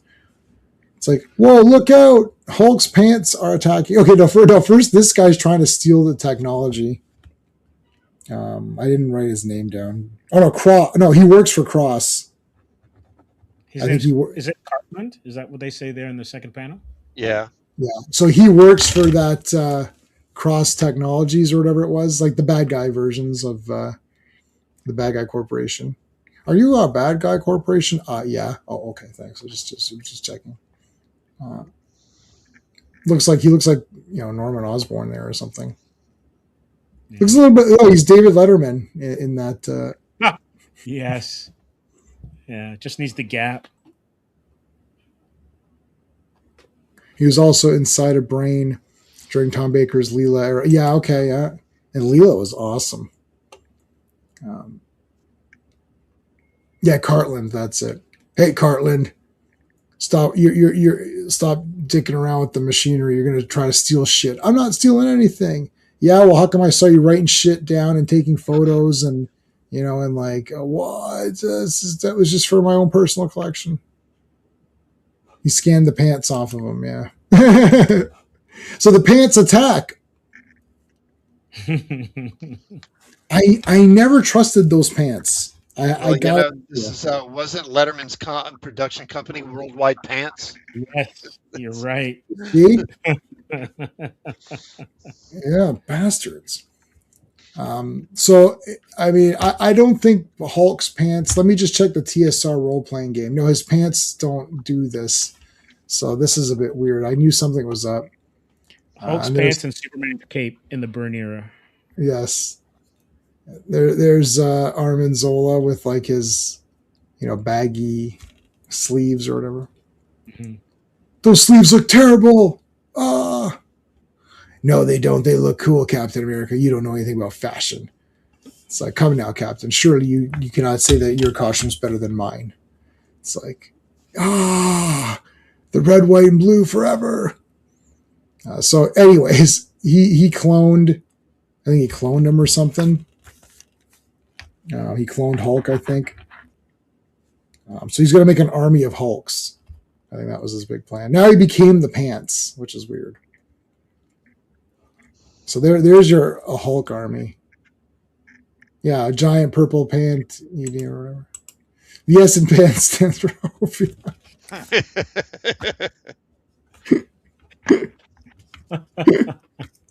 I mean, Manliness has said that on every stream it makes me laugh every time. So it hasn't gotten old yet. So I'll let you know when it does. But it's oh god, I love it. It's great. Yeah, the four on their chest stands for 5. Anyway, the 4 stands for hope. Yeah. All right, so there's a bunch of Hulks there, an army of Hulks. I mean, if you had an army of Hulks, like you can't win. I mean, you can't lose. You shouldn't. You're basically Parker Lewis. Like you can't lose. It's like that's a deep cut. Remember Miss Musso? She'd go whoosh, and then like it was Jerry, and I forgot the other guy's name. Jerry had the jacket with all the cool shit in it. That was the other guy's name. It's Miss Musso, Parker Lewis. And Parker Lewis's sister was played by the girl who's the Thor kid in Adventures in Babysitting, Babysitting. Wow. who became a lawyer in real life. Hmm. Mm-hmm. Was that Corin Nemec? Was that Parker Yes, Lewis? Corin Nemec is Parker Why Lewis. do I remember that? That's kind of nuts. He was also in The Stand, the TV series The Stand. Oh, I did not know that. I liked The Stand. The third season, I cannot find anywhere. I own the first two on thingy. I'm gonna have to check. Maybe it's finally come out. Deadpool Secret Wars Volume 1 or 11 is also the story before Spider-Man gets his Venom symbiote and falls on Deadpool, and he's scarred for life, and that's what's to be wrong with it. Oh my god, that's funny. All right, the two Hulks face each other. Double axe handle, 2015. So I mean, are these Hulks like? I mean, you can't juggle the Hulk with your feet like this, right? Like, these are shittier Hulks. This is. Hulks. I was good. Yeah, good job. Yeah, Timu Hulks. Yes, that's right.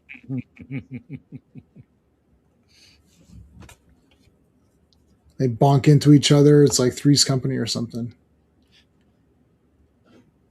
Meanwhile, the pants are still attacking.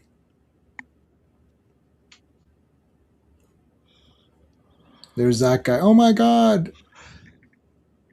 Listen, I am Armin Zola. Like, this is such a weird.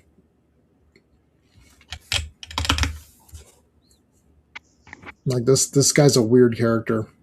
At least in this part, in this thing. What are we gonna do? Fantastic Four, what are we gonna do? It's just like a massive brawl. Let me see. Did I write anything down? Yeah, the guy's Hank gets trapped. Yeah, they're literally just fighting a bunch of Hulks, but they're all the fake Hulk. Like, you can't double headbutt the Hulk like that. This looks Would like go they ahead. consider this nanotechnology or something like Yeah, nowadays? maybe in the pants. Yeah, or even what creates the Hulks? Well, I think they say that the pants are organic. They're organic material, just like the creatures. Mm-hmm. So I think it's more something along the lines of I don't know, just like a blob, like like the Right. alien, the blob, or something like that. Steve McQueen, where are you? Is that the original Blob? I never saw the original Blob. I It's think he was in the definitely original. Yeah, McQueen was in the original. I never saw the original. I've only ever seen the remake, Mhm. or if there's many, the first remake with Shawnee Smith and. Coincidentally, I met Shawnee Smith, and there was a lot of people there for the Blob. Like, you would have thought Saw is her main thing, but there's a lot of people getting Blob stuff, which is great because that had just come out on 4K. Yeah, this definitely feels like an annual story. Yeah. Yeah. Well, I mean, I guess it's better than issue 200. Is this the Space Phantom? No, but it looks like it with all the purple and the way the eyes are. Yeah, Yeah. but no. It's those annuals. You're like, what is going on? Yeah, I don't know. I just like a lot of fighting. That's it. They're gonna put him in the cupboard here and shut the door. Thoom, thoom, thoom. Let me out. Not by the hair of your chinny chin chin.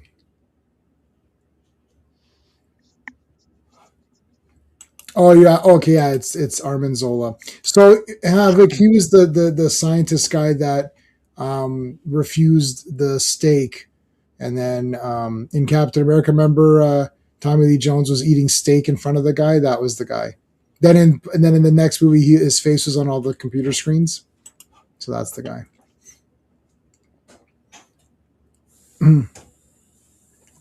So there's Hank, who's trapped in there. Captain Marvel can go in and get him. She's like the gadget character in her first 2 years.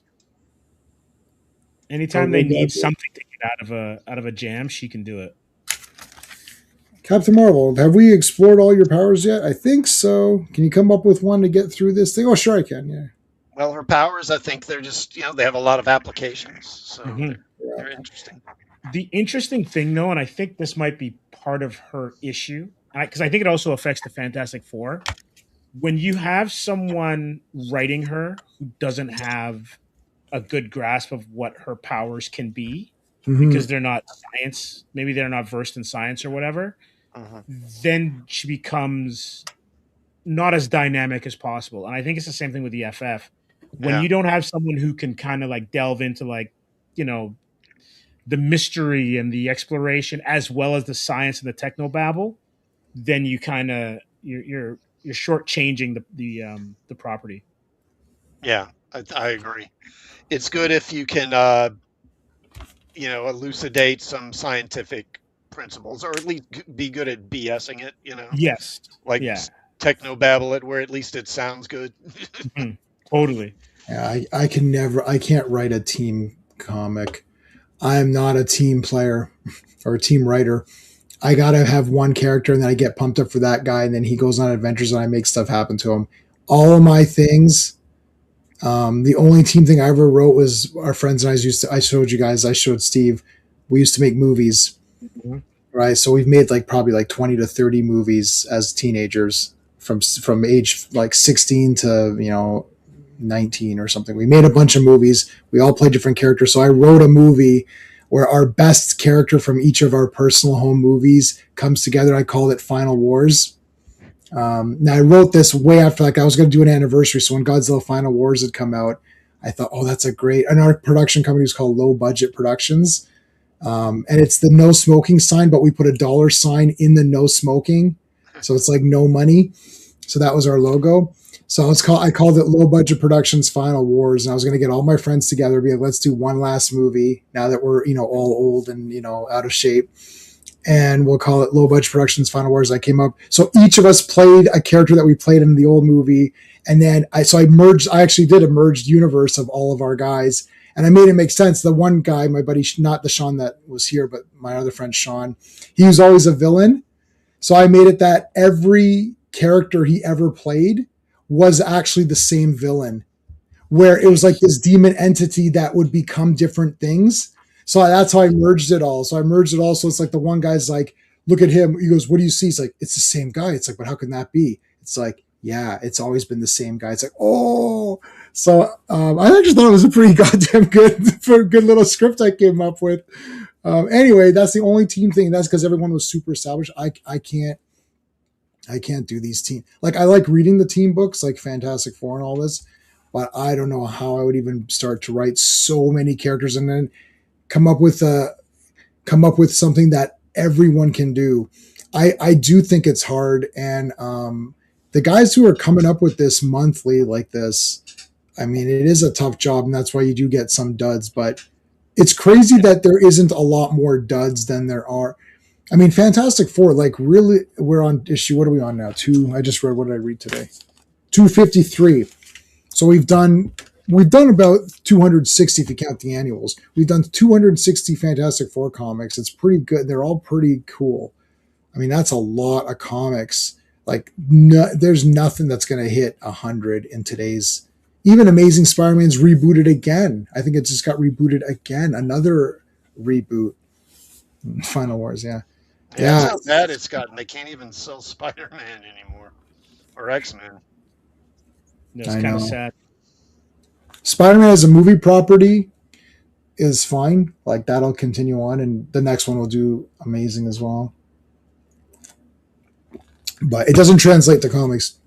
Even if it did translate to comics, the comics aren't very good, and they don't match the movie that people see. So the movies aren't helping the comic industry. They're just making money for the. That's why Sony's doing great. I think Marvel or Disney has 25% of it.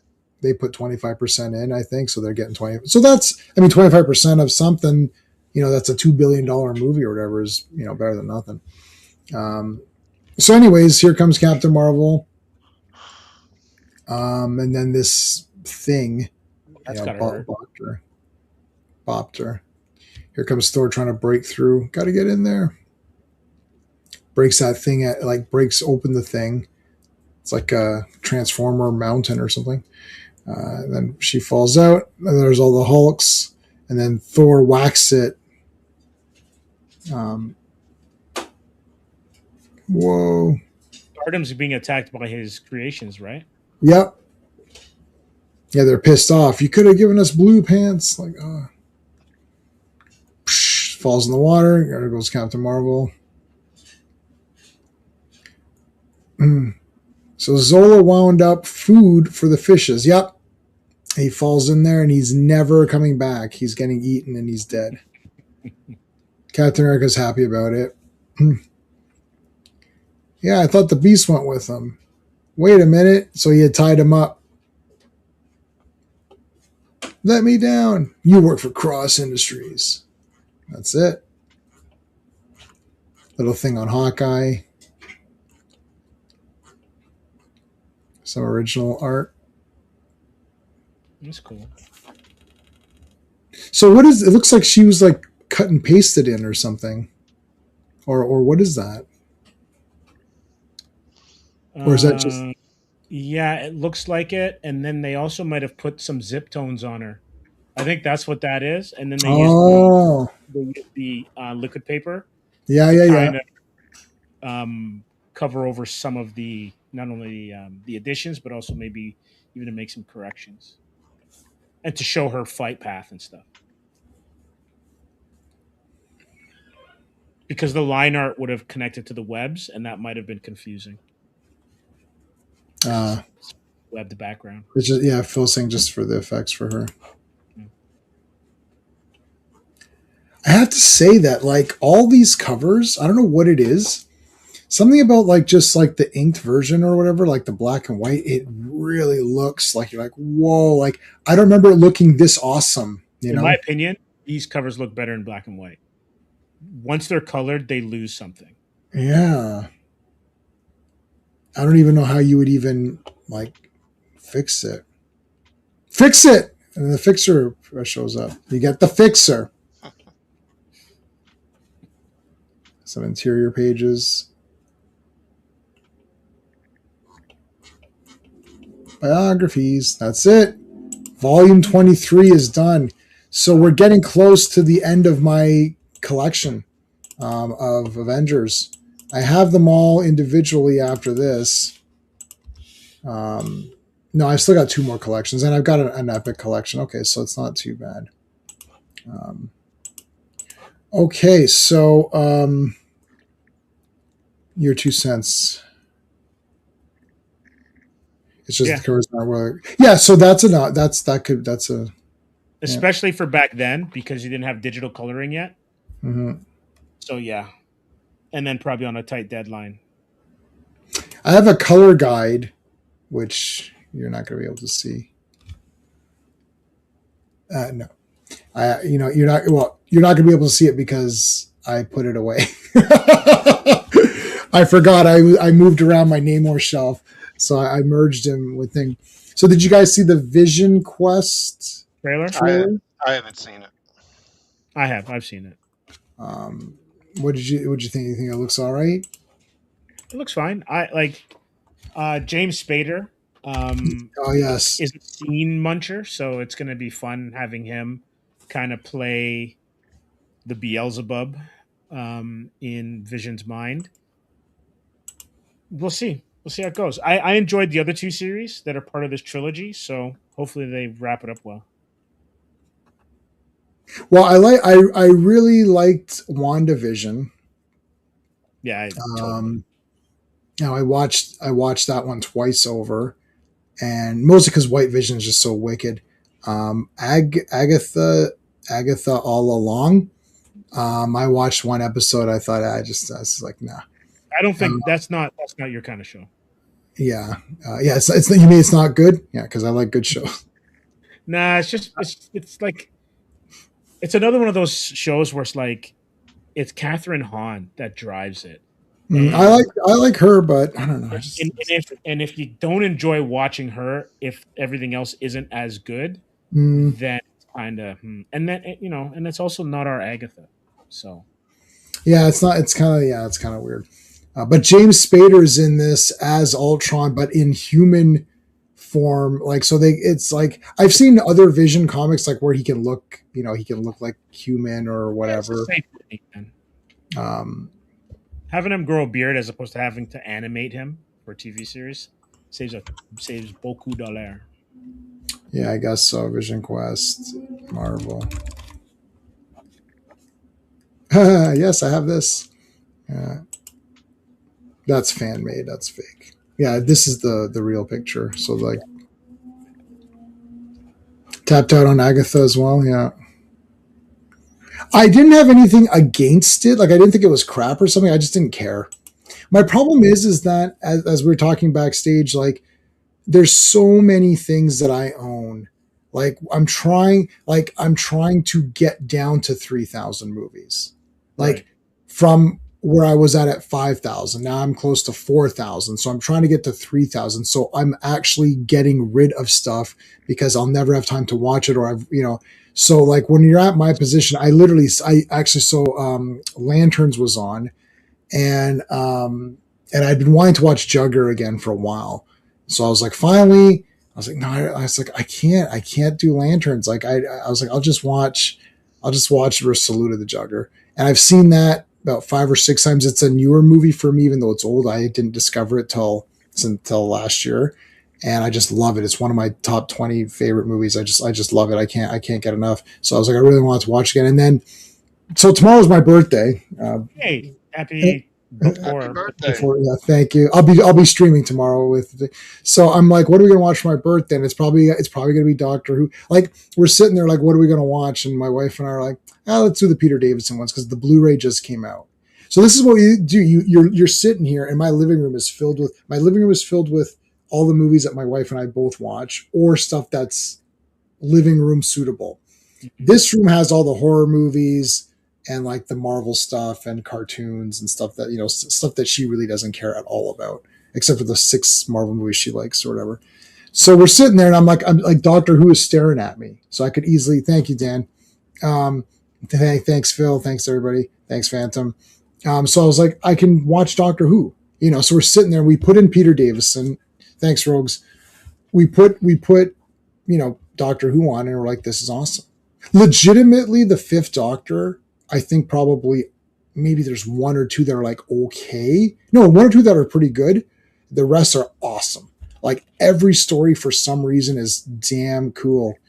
And they're all the upgraded effects. So even if you think, oh, I can't, and they didn't upgrade them too crazy, it's just enough to make it not, you're like, oh God, not like, I never thought anything looked bad anyways. It's funny because they have these behind the scenes where they watch. So they have a thing on Doctor Who Blu-rays and DVDs where the cast of the shows watches the old show.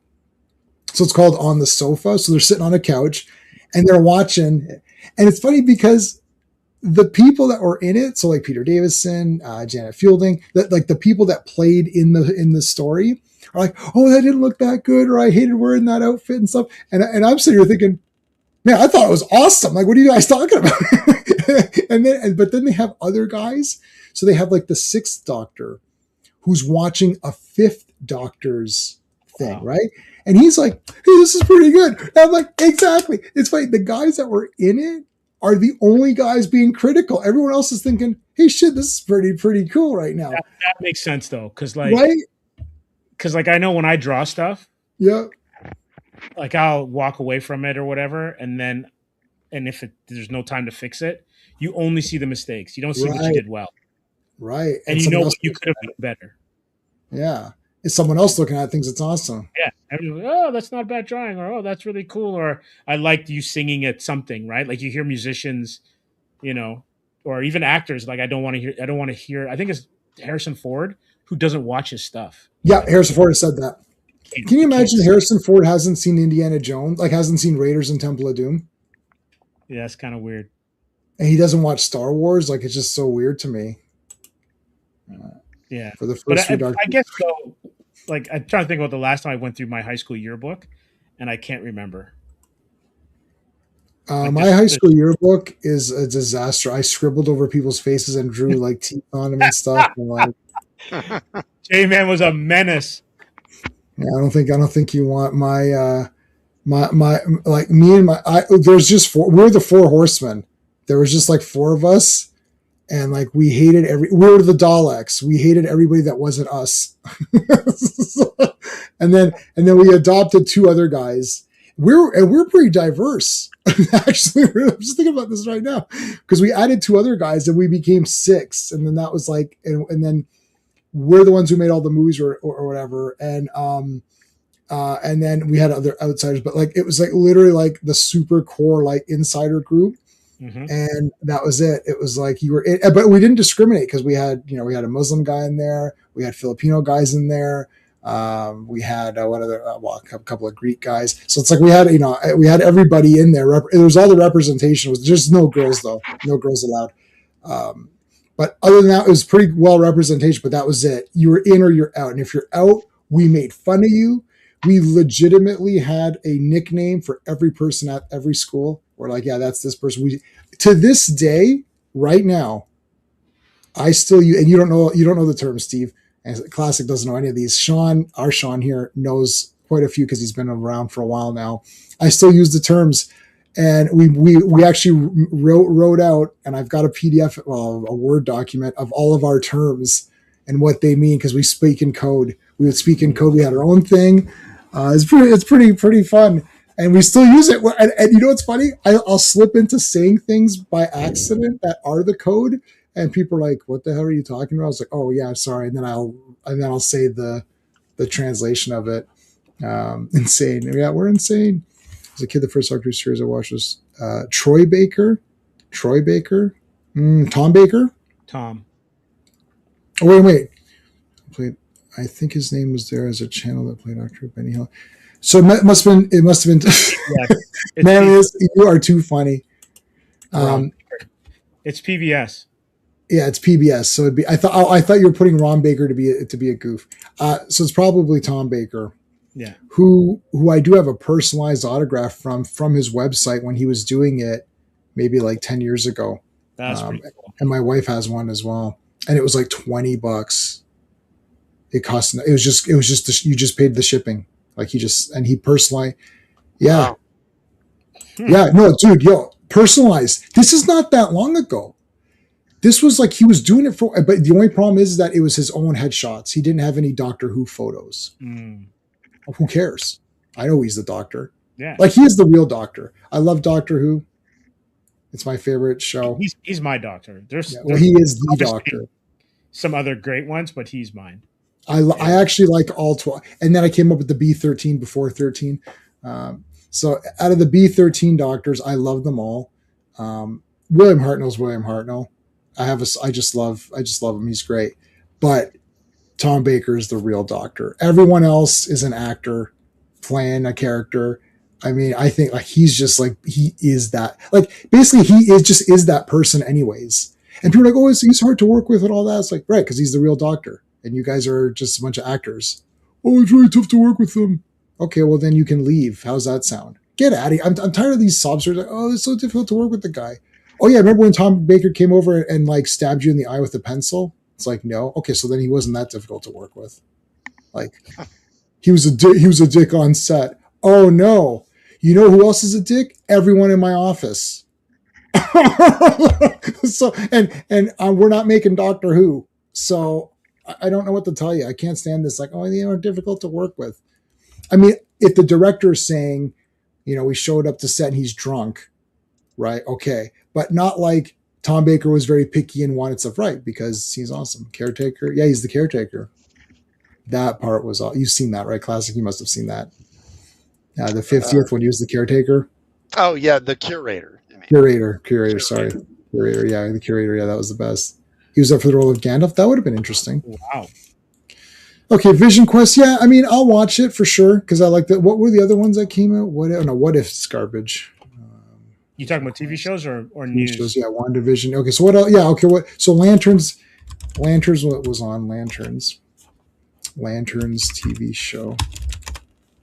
Yeah, here it is. So, I mean, I guess we won't do spoilers just in case people. Maybe there's someone there who wants to watch this. I don't know. I don't know any of these guys. Kyle Chandler, what is he from? Friday Night Lights. He's from Godzilla. Yeah. Yes, Godzilla. I love I was, him, man. I was looking him up. I never saw it. Did I see Friday Night Lights? Is that football? Yeah. Yeah. I don't think I saw it. You'll love him. You'll love him too because in Bloodlines, he's with Linda Cardinelli and Ben Mendelsohn, who's in like Andor. He was also in Dark Knight Rises. Oh yeah, he was in King Kong too. Yeah. Oh, he's in the Peter Jackson King Kong, and then he came back for Mm-hmm. the Kingdom. So he's yes, the Kingdom. Yeah, he's like Kyle Chandler has got a really good filmography. Except for the day the Earth stood still, this thing was a horrendous shit fest. Wow, this is the fake version. Morning, what was that? Is that Jeannie Triplehorn? Is that Jeannie Triplehorn? Yeah, that's her. Forever. Super 8. Oh, this movie's total garbage. Oh, J, of course. The mark of JJ right there. Argo. I didn't see this. Zero Dark 30. Oh, yeah. What's this one again? That's about the killing of Osama bin Laden. Yeah, that's the one with Jeremy Renner and Catherine Bigelow. Okay. No, okay. that's the Hurt Locker. Oh yeah, you're right. You're right. This had what's her face? Right. The redhead. Yes, that's the one I was. Yes, you're correct. I love her too. I forget. They always get her mixed up with Bryce Dallas Howard. Right. Broken City. What's this? She's in a movie called Mama. Right now. This like if I saw this poster, this looks like it's garbage. Like that just looks like a terrible movie. It's a rom-com. Yeah, Wolf of Wall Street. All right, this Wolf of Wall Street's okay. I don't think it's like this big super awesome. Everyone's dying over it. Like there's some fun parts, and it's too long. He's done some good TV too. So I like the I like the parts that you should like, but the rest of it's Carol. What's this? Godzilla. I know all those. Game Night. Oh yeah, Game Night. Oh no, that's not the one I was thinking about. Oh no, it is. Jason Mm-hmm. Bateman. Yeah. Vanishing of First Men. Oh, I didn't see First Man. Was this cool? This looked okay. I didn't see it. Midnight Sky. What's that? Directed by George Clooney. This is probably pretentious garbage. Slumberland. Don't know it. Oh, it's Netflix, so it's back in action. Oh dear, this looks terrible. The Rip. That's the. Oh yeah. I didn't see this. Freddy's Nightmares, awesome. China Beach, yeah, I remember 89. that. Oh man, he was a youngin back then. Tour Duty. Yeah. Okay, Friday Night Lights. Oh, TV show as well. Robot Chicken, Bloodline. Super Pumped. Bloodline is the series I saw. Lanterns lead role. What are you talking about? Doesn't he? Oh, never mind. Okay. What's the other person? What's the other guy's name? Okay, hold on. Let me go back to Pierre or something. Let's just go to Lanterns. Go from here. He was in that film. I can't remember, but it was Don Johnson was in it. Okay, so he's in all these Goat. Rebel Ridge. No, I haven't seen. I don't think I've seen this guy at all before. Old. Oh yeah, I didn't mind this old movie. It's M. Night Shyamalan, so already it's going to not be the greatest. But Brother, no, I didn't see that one. Foe. Oh, I could just tell this is terrible. Psychological science fiction. Ugh. That's code for shit. Oh, fuck that. That's retarded. Goat. Oh, yeah, this dumb movie. This looks stupid, too. Kids flick. Starfighter. Man of Tomorrow. He's Green Lantern. He was in Krypton? Oh, Dev M. Yeah. Okay, I like this guy. I liked Krypton. I thought this Krypton was okay. I realized he was in that, but I never really watched that show. So. Yeah, I wouldn't recommend it.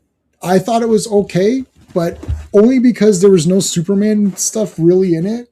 So that means I couldn't really get too angry about it, but it's kind of bullshit.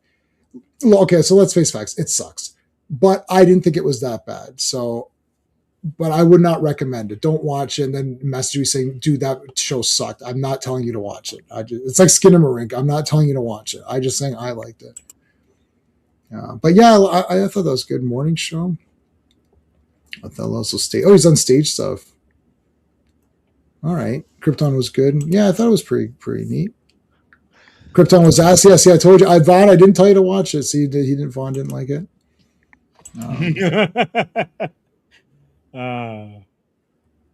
TV show was the early edition where he was giving newspaper and had to figure out something newspaper wasn't. Oh, I see. Remember, what was that one with True Calling? Do you remember that show? No. It's Oh, that was the one with what's her face? Yes, Buffy, but not Buffy. What's the Faith? Buffy the Vampire Slayer. Faith. Eliza Dushku. No, Eliza. No, Eliza Dushku. How do you spell her name? Eliza Dushku. Okay, let's go. Eliza Dushku. I think it was true. I think it was her. Activism. Get out of here.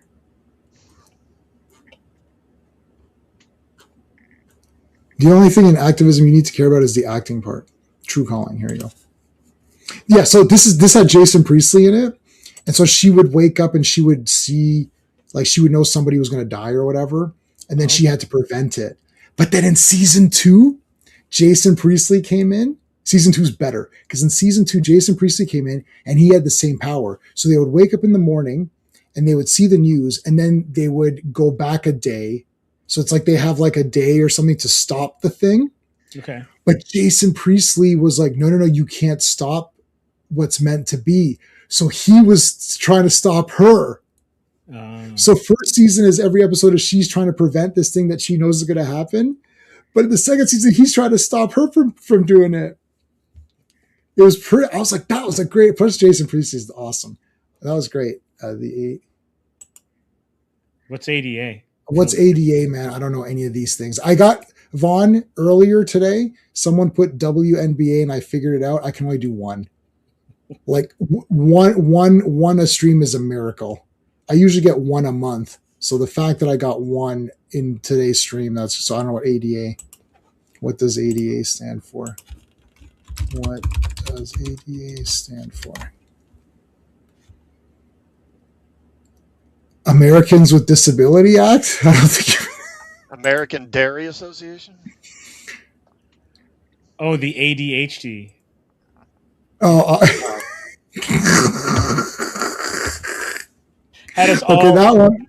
Had us all left, right, center. Okay, so that one I did know. That's attention deficit disorder. No. What is it? AD? Yeah, I don't know. I don't know. Okay. So, Dan, you just watched an awesome movie. Because first of all, Billy Blanks. Billy Blanks is the great dude. Like, no, you can't. And then his brother. No, his brother wasn't in that one. His brother was in Expect No Mercy, though. And you could tell it's his brother because they look like the same person. You're like, oh my god, Billy Blanks. Oh wait, is that Billy Blanks? Like, oh, he just got killed. Okay, so that wasn't Billy Blanks. The DNA runs strong. The DNA runs strong. But Roddy Piper. Now, in my opinion, and my opinion is very. I'll tell you something. My opinion is very valid in these B action movies. I like Tough and Deadly, so it's the same two guys, Billy and Roddy. I think Tough and Deadly is better than Back in Action. There might be some that disagree. I wish Sean was here. He would be able. I think Sean would back me up on this one. Tough and Deadly is just a little bit more fun. Have you guys seen Back in Action? I have. I saw it. Oh, probably when it came out. Yeah, I saw it also when it came out. Oh my god. Okay, Phil. Good night, buddy. Night, Phil. Dead Like Me? Yes. I think I liked Dead Like Me. You know who liked it? Our buddy Steven liked it.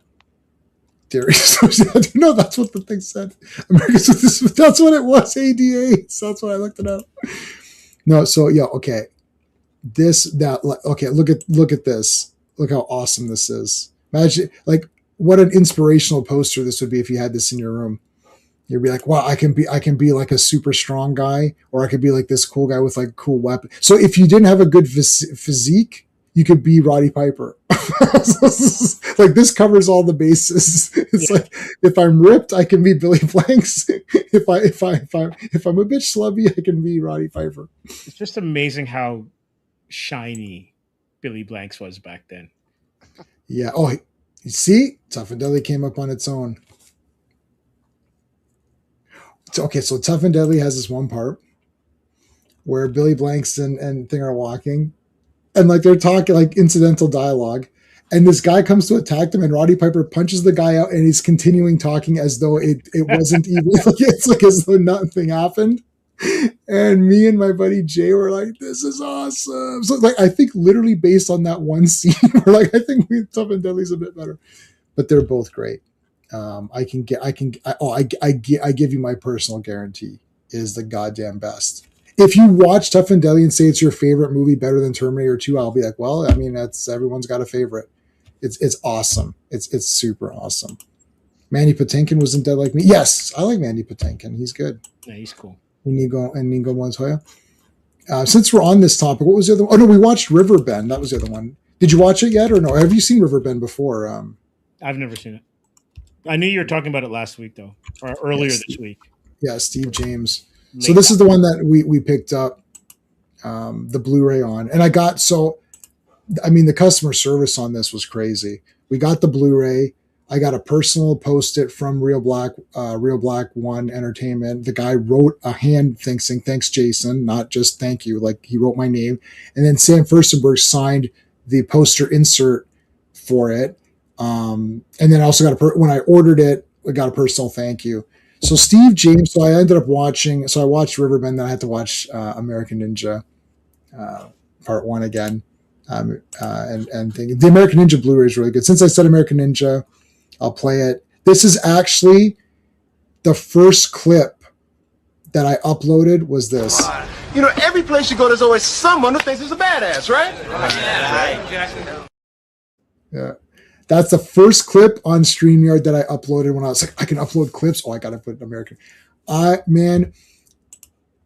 legitimately think like American Ninja 1. Have you seen American Ninja, Steve? I love those movies, man. I love movies. I think it's 10 out of 10. I love and I think the comedy is great with the two of them. And like, when Joe gets the motorcycle and then he's like, oh man, Jack's gonna borrow your bike. He's like, man, no, man, that's my life's blood. And he's like, no, don't worry about it. And he's like, now Joe, how are you gonna get off the base? And he's like, he goes, oh, don't worry, I gotta play. He's like, Joe, and then Jack's like, Steve James like, Joe, what are you gonna do? And he's got the bike. He's like, he's looking. He can see that there's like this weird kind of makeshift ramp. He's like, he goes, is he gonna do what I think he's gonna do? And I was like, no, Joe, come on. He goes off the thing. And then Steve James like, Charlie, can you come over here for a second? He's like, I want to talk to you about your future. Now listen, you're gonna go back to the base, put on some working fatigues, and get ready to cover for Joe. He's like, well, why does that have to do with my future? He's like, well, because if you don't do what I tell you, you ain't got a future. He's like, oh, okay. Man, I love it. This movie is way more. This is way more serious. They go the sheriff in here he's a race. There's no sugarcoating it. No ambiguity. There's no ambiguity. There's no backstory of why he is the way he is. He is completely like a piece of like not like I don't know like I don't know if you've watched these movies you can tell like they sugarcoat it like it's like the person's low key like it's like well maybe he's a like which is fine. I understand they have to get the movie made.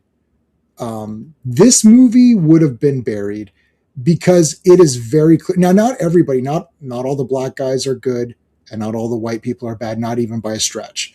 It's right. Like, but the guy who is a racist is like pure and simple, like a piece of like actually evil.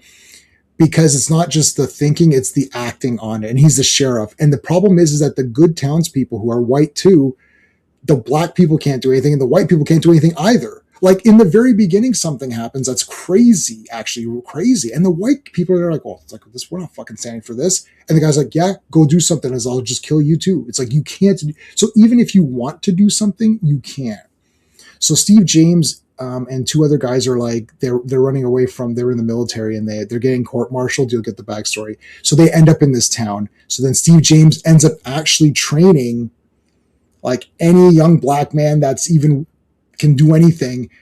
He starts training them as soldiers. You're like, this is kind of cool. And then they go up against the sheriff, but something happens. It's pretty good. It's very good. I can definitely see, but this is 1989.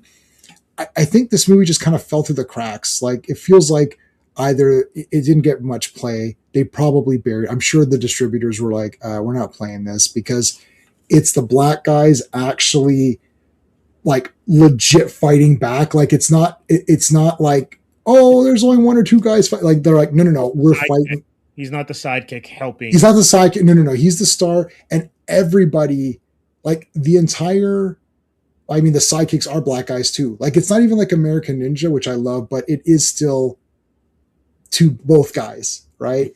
And they mentioned this in the movie. It's like there's two guys. It's always like a white guy and a black guy. So there's both guys. So it's like they're trying to kind of be like, well, it's not a pure white guy action movie. It's not a pure black guy action movie. It's kind of like you get both.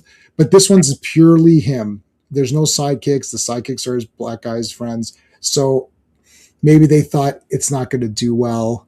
I don't know. It's pretty good. The fights are pretty decent. He doesn't do a lot of martial arts. It's slightly low on that. So I like his character in this is good. It's straight then? Is it almost like his Rambo kind of? Yeah, it's completely straight. Like this is not a fun movie. So the problem is that it's not going to be fun. Like it's like no white. There's no white savior at all. Shogasugi Ninja movie is awesome. Yeah, no, there's no white savior in this. This is like hardcore, like serious. There's no fun parts. You're not going to be like, yeah, because like the sheriff does bad things to females. Like this is not like a fun movie. But like it is done well. It is not cheap. And the music could be a little bit better. It's low budget. Like, does it have that low budget 80s kind of music? Yeah, it does. It does. Okay. Yeah. The thing is Steve James himself makes it good. And the girl in it is very good too. And also the guy, who's the guy, like he's got two buddies and they're both pretty good. But it's not one-sided. I mean, it's the black people are the heroes. Like, let's face it.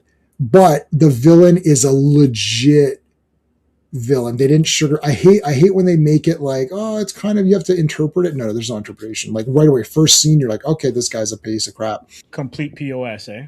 And you want him to die. Like badly. And the thing is, Steve James won't kill him because something happens in the movie where they actually can't, it's not really as rough as I thought it was going to be. Because I think, oh, this could be really rough, but no, it's not rough. This is suitable for anybody to watch right now. No one's going to they put an offended thing. They put a thing in the stupid beginning because they have to, because, it could offend people. Like, give me a break. Who's it going to offend? Like, right. what have you seen one movie in your life? The N-word is used a lot. Okay, have you seen a Tarantino movie?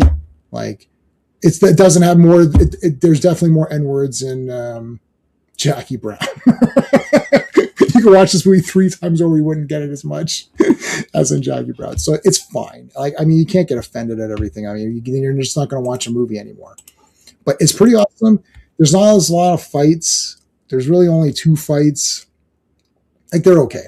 I still like American Ninja better because I prefer a fun, they win at the end and, that kind of a thing. This one's like not like a fun movie, but it is still a very cool movie. So you guys should check that one out. Handsome Guys is also screaming. Handsome Guys? What is that? Handsome Guys? Remake of Tucker and Dale. Oh, yes. I never saw this. Have you guys seen Tucker and Dale versus Evil? No. Have you seen that? Todd? I saw it a while back. It's like years ago. That movie. Do you know what it is, Steve? It's Oh, genius. I'm not aware of it. Okay, it's these two hit guys. It's a slasher movie where the victims kill themselves. So Tucker and Dale. Yeah. Go ahead, classic. I say, you know those movies where people go out into the woods, whatever, and they get terrorized by hillbillies? It's Yes. kind of that, but it's done from the perspective of the hillbillies, and they're not really threatening. They're just kind of like these goofballs. Yeah. So it's like they just come in. They're like, "How's it go?" And how are you guys? And then they're like, "Oh my god, they're gonna kill us!" And then the one girl like runs into like a wood chipper. Love it. So in the trailer, Tucker and Dale, watch the trailer after this. Tucker and Dale are like, "Why are people killing themselves in front of us?" I was like, I saw the trailer. I was like, it's so genius. I immediately bought the movie. I didn't see the movie. I don't care. This cannot be bad. It's genius. It sounds like the Rosencrantz and Guildenstern of slasher flicks. It is. It's Yeah, so that's a unique. good way of putting it, actually. Yeah. That's exactly what it is. Kung Fu Joe. As a kid, I wanted to know Kung Fu play two ways most. Oh, dude. Chinese Super Ninjas, or it's called 5 Element Ninja and 5 Deadly Venoms, the 2 5s. I own both those, of course. I had them on every version. I can't remember, Havoc, are you, can't remember if you're Canadian, but Super Ninjas is what we called it as well. I love it. I love every second of that movie. It's the fucking best. 5 Deadly Venoms, awesome. Both of those are great, but Super Ninjas is the winner for me. That has to be one of my all-time favorite, like Shaw Brother, Run Shaw, or whatever his name is.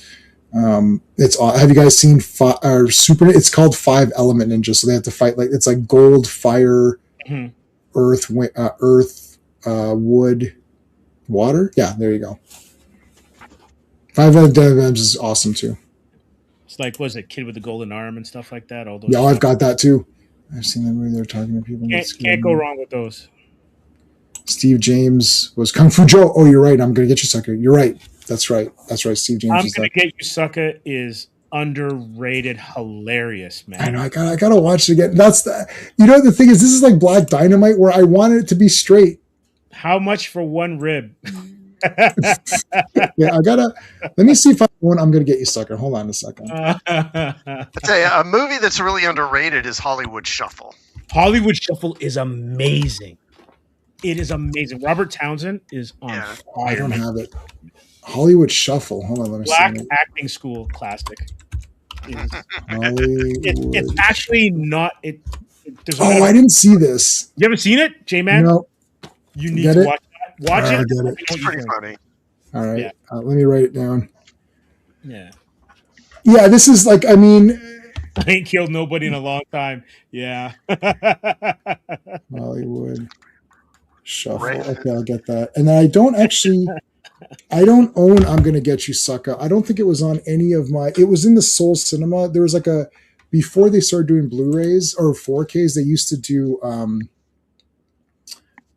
they do what they called Soul Cinema, which is the blaxploitation movies, and that's how I had most of them through that release.